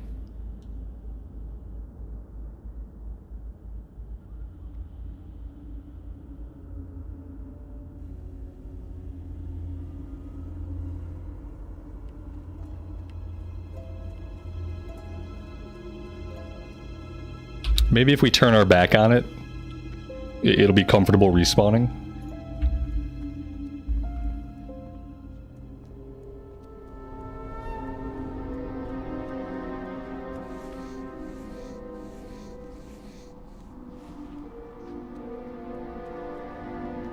Nothing going on back here either.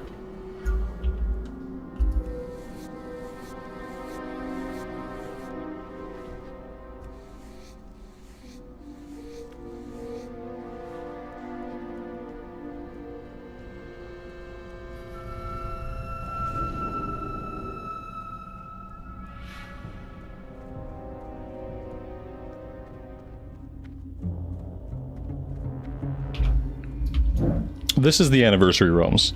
This was a hardcore character that got killed. That I still really enjoy, so I picked it back up for the streams.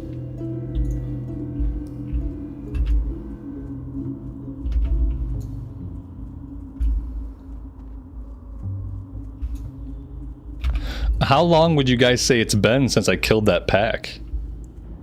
If to me it feels like it's been like 8 or 9 minutes. That's probably just like how I feel, but it feels like it's been a long time.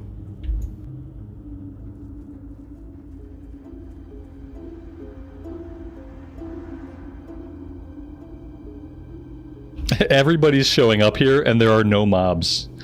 Oh, here we go.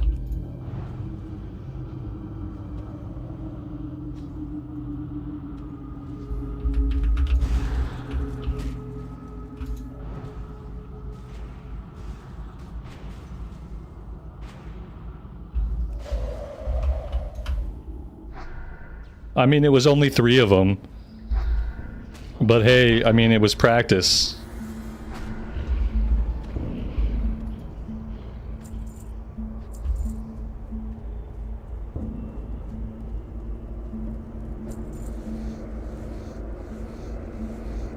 Will these servers progress to Wrath of the Lich King? We don't know. We know for sure that they're going to progress to Burning Crusade. And I think after that, they're probably going to play it by ear. If people want to go on to Wrath again, then maybe they'll go on to Wrath. If people don't, then maybe not. Yeah, we don't know. Sometime next autumn or winter, we're going to move into TBC. That's what's on the roadmap.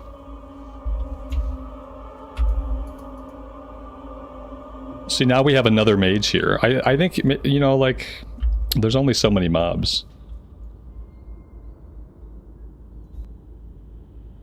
I can see that this would be enjoyable, and it would be like a way we could level up, but only in that situation where we had copious amounts of enemies to fight.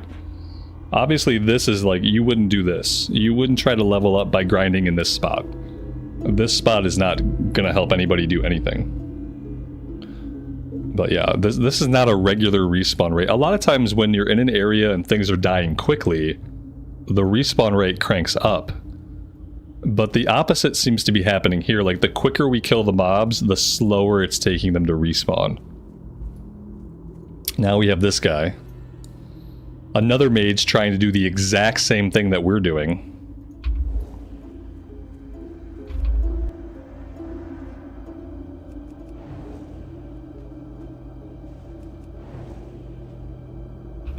He's being more successful at it than we are because he's paying attention.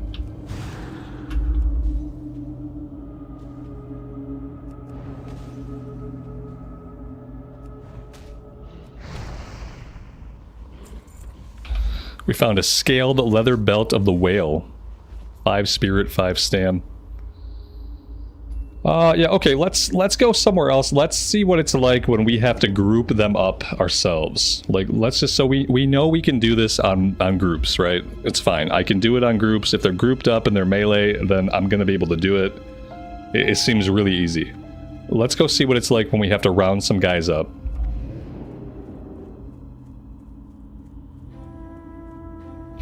We'll head over to the cemetery. Maybe even the part where the ghouls are at. I don't think any of the ghouls are casters. So that could be good for experimenting.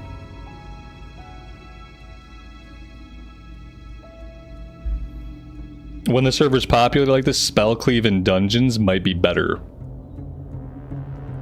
Could I solo a dungeon at this level that gives me experience? Like, obviously I can go into really low level stuff and clear it. But if I'm grinding for XP, like what at level 30, what dungeon could I do that I would solo?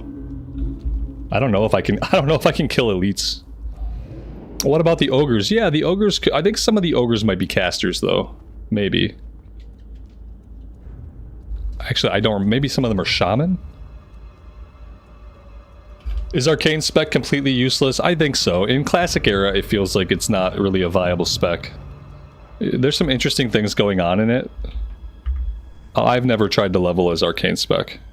And I don't think it's a very viable endgame spec.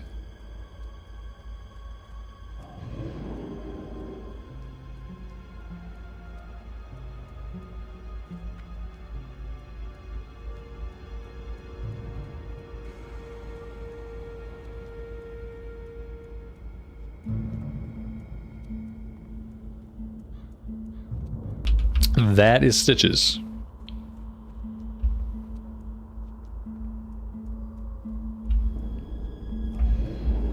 Arcane eats through mana. That makes sense. I can see that.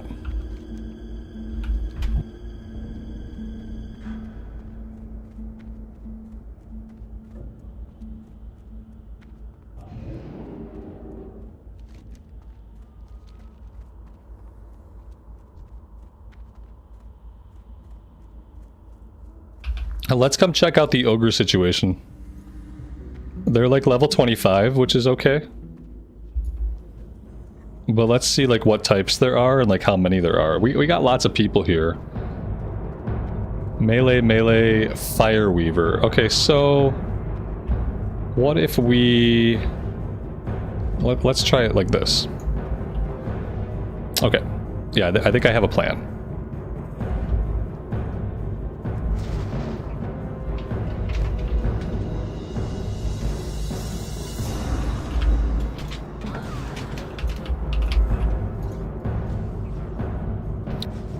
Okay, my plan has failed.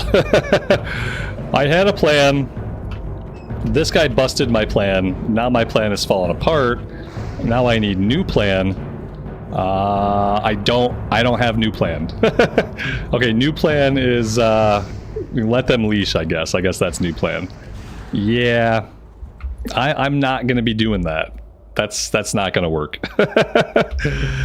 I can already tell that that's not gonna work for me. Yeah, I don't think doing it that way is viable before you get a mount. At least it's not going to be viable for me. Not with casters. Like, if you had a mount, you could do that. You could run around and gather some up, but trying to do it without a speed increase over these guys is going to be next to impossible for me.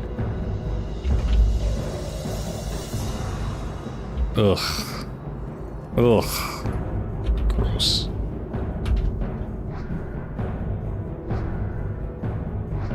I gotta avoid... Every area has casters, basically. That's the problem. There's only a handful of areas that don't have any casters. And those areas are already going to be farmed out. At least we didn't die. Like, what area here doesn't have casters? That's not the area we were already at. That was not the button I wanted. Yeah, I guess maybe the only way this works is by following a guide. If I had a guide that told me like all the spots to go to, like maybe it could work. I don't think it's gonna work organically. Or I just like think of a place to go and then I go there. Like that's probably not gonna work. Probably gonna have to like closely follow a leveling guide, which I don't really like to do.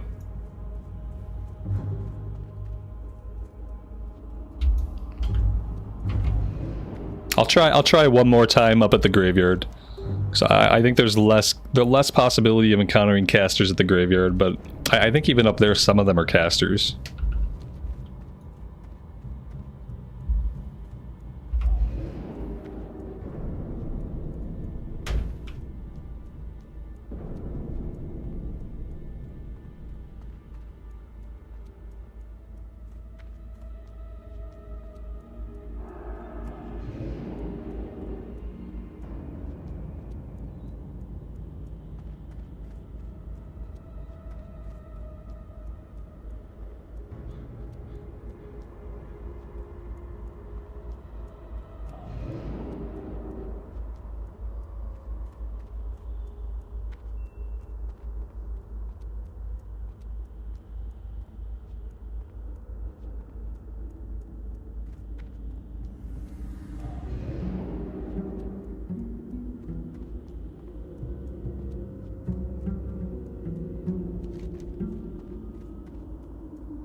I mean, that was okay, but it was only 3 of them.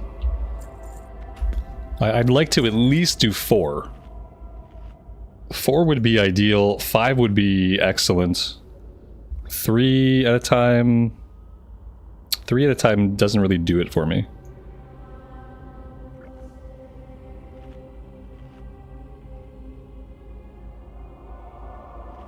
You think down in the crypt would be the best place? We can try it.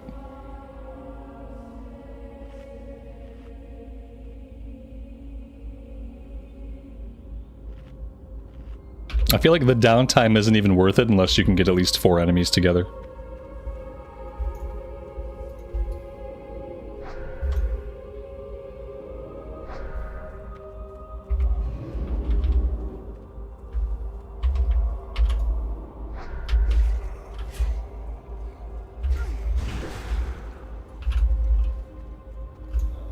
Again, we lost the 4th one. I keep not being able to hang on to all 4 of them.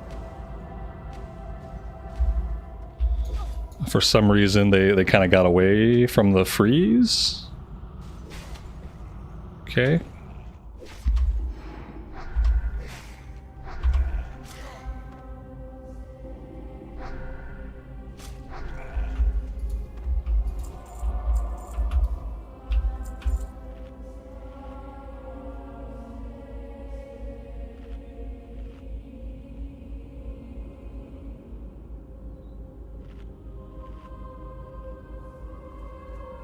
Alright, maybe up here, if I pull you, I pull you through this guy,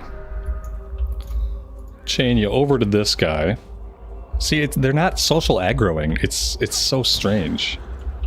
Like, I'm relying on them to get close in combat and then social aggro when they're not doing it. I didn't even hit this guy with the blizzard. That's effed. That guy is not... That's not good. Yeah, this is... We're just a little bit off.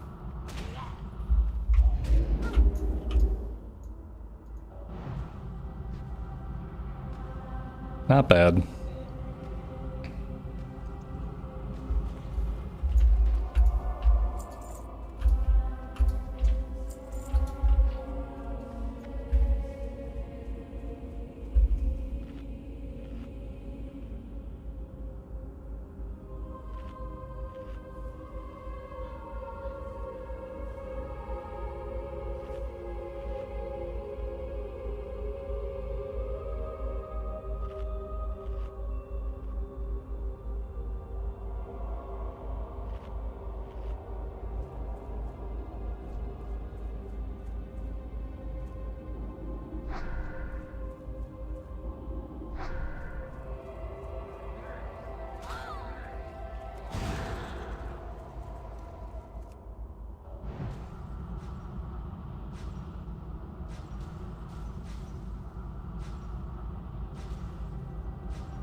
The worms are very bad. Bad worms. Cast Live, good afternoon, buddy. Welcome to the stream. Thanks for being here. Maybe Arcane Explosion last. Yeah, I guess maybe to finish them off, some Arcane Explosion wouldn't hurt. I mean, it's going okay. There's lots of downtime between pulls. And then it's like you're kind of reliant on being able to find enough mobs. This guy found some mobs. We can go down into the crypts and check it out. This area is usually pretty farmed out. People are trying to do the plague spreaders down here. Maybe we can get into an area where there aren't plague spreaders and kill those guys. Yeah, like, I don't know. These guys are pretty spread out down here. Let's do this.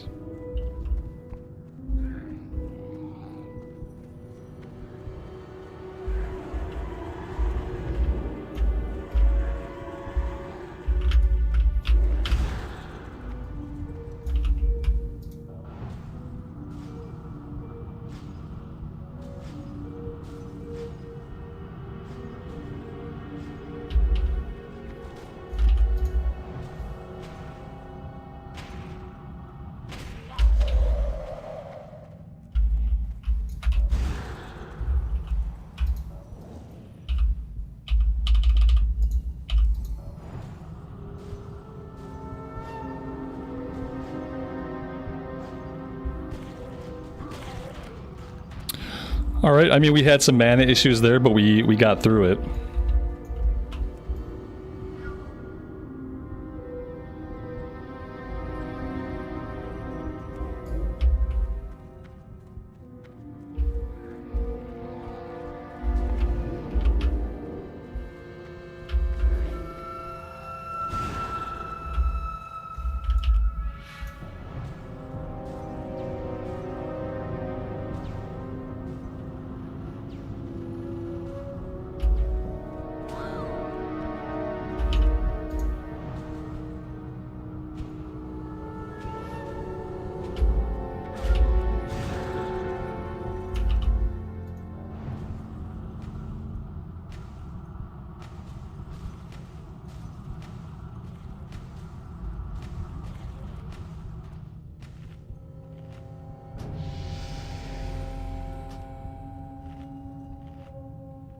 Do I ever play with friends or viewers? I don't have any friends.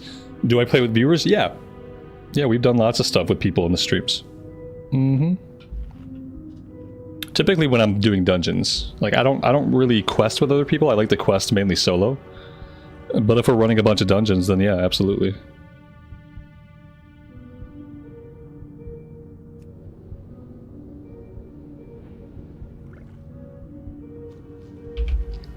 This is cool, but I'm not sure this is efficient at all. I almost feel like my kill rate would be better killing them one at a time. We'd have to have dual spec to like really experiment with it, like effectively. But it feels like with all the downtime and stuff, it would be more efficient just to kill them one at a time. I guess like unless we can get a bunch of them. I think 4 is the magic number. 4 or more seems to be the magic number. If you can get 4 of them together, then it's probably worth it.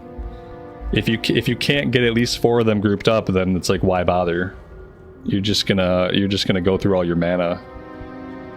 But I kind of like it. I don't know if you could quest like this. You know what I mean? Do people quest like this, or do they just find spots and they grind? Because I don't know if this is a very good like one-on-one like questing build.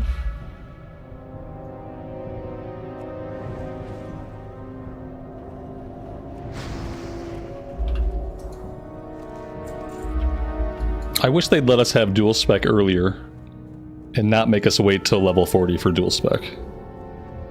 Like if you're gonna give it to me at a time when it can like be more effective. Just give it to me earlier. Not a lot of enemies up here. I see 2 back here, I see 1 over here. I don't know what the odds are of us pulling them together.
And now we have no mana. Now we are kind of screwed.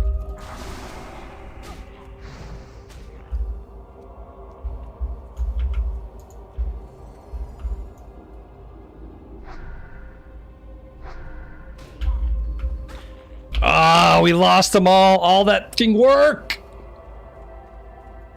All that fucking work. Yeah. I don't think this is interesting, but I don't think this is ever going to be for me. It's an interesting way to do things. I think like maybe we try this again at level 40 when we have a mount. This is way too much work for the reward, I think, at level 30. Like, at level 40, we run around, we gather them up. Like, it's so much work to get them gathered up, and they reset so freaking soon. Like, why would those guys reset? They had, like, 2 HP. They should be on me for life. I've taken them down to 2 HP. I've had mobs follow me for miles for less than that. And these guys were just done. They were like, nah, we're almost dead. Let's fall back.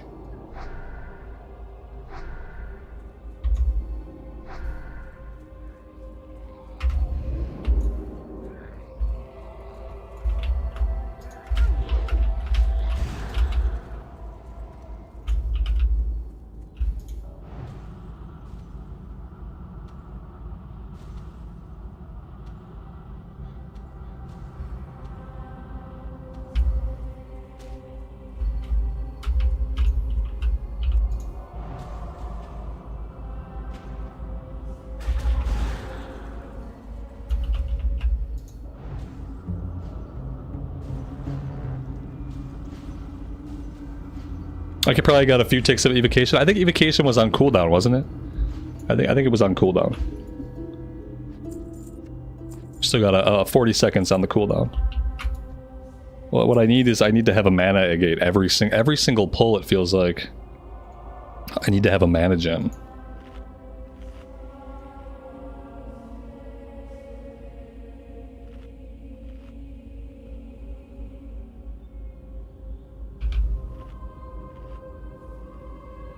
Pablo, I appreciate that. And thanks for saying so, and thanks for stopping by the stream.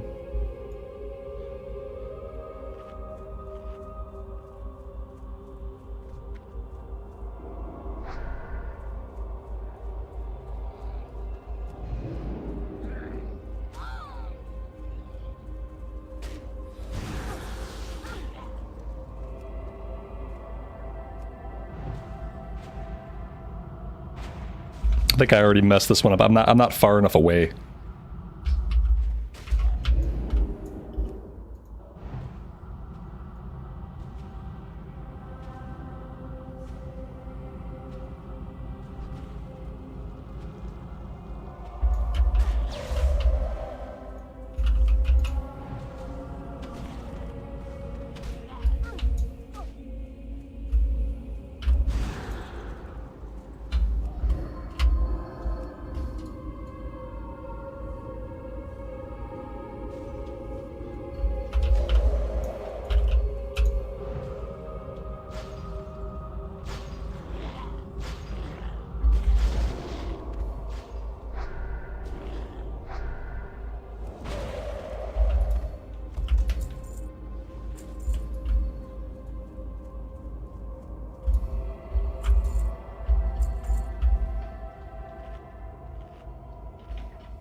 Leo, thanks for hanging out, man. I appreciate you being here. Have a great rest of your day, buddy. We will see you next weekend. Amy, good afternoon to you. Welcome to the stream. Thanks for stopping by.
And if I wanted to do a lot of this, I'd have to buy some actually good water. We'd have to have like the best water we could buy. And right now, I don't think the mage water is very good. So I just need to be able to get my mana back faster to make this effective at all. And then I think it'd be great. I think having a mount... Is my inventory full? My inventory's full. My inventory's full. That's a decent sign. That's a decent sign. Alright, guys. I think I'm going to have to call it a day right here. This seems like the perfect time for it. I am going to send us back to Stormwind City. Thank you guys for joining me today. I really appreciate you all hanging out and all the support. It's been a great time. We're going to keep playing this character on the streams. So I will be back on the stream next weekend. And throughout the week, there's going to be recorded stuff going up. So the recorded stuff is going to maintain its schedule. And I will be here live on Saturdays and Sunday for sure. I'm going to try to do Fridays also. If Friday seems like it's going to work, I'll do as many Fridays as I can, but I'll try to guarantee Saturdays and Sundays for us to hang out. So yeah, thanks again. Take care of yourselves. Have a great rest of your afternoon or evening time, and we will see you back here in Azeroth sometime very soon. Bye for now.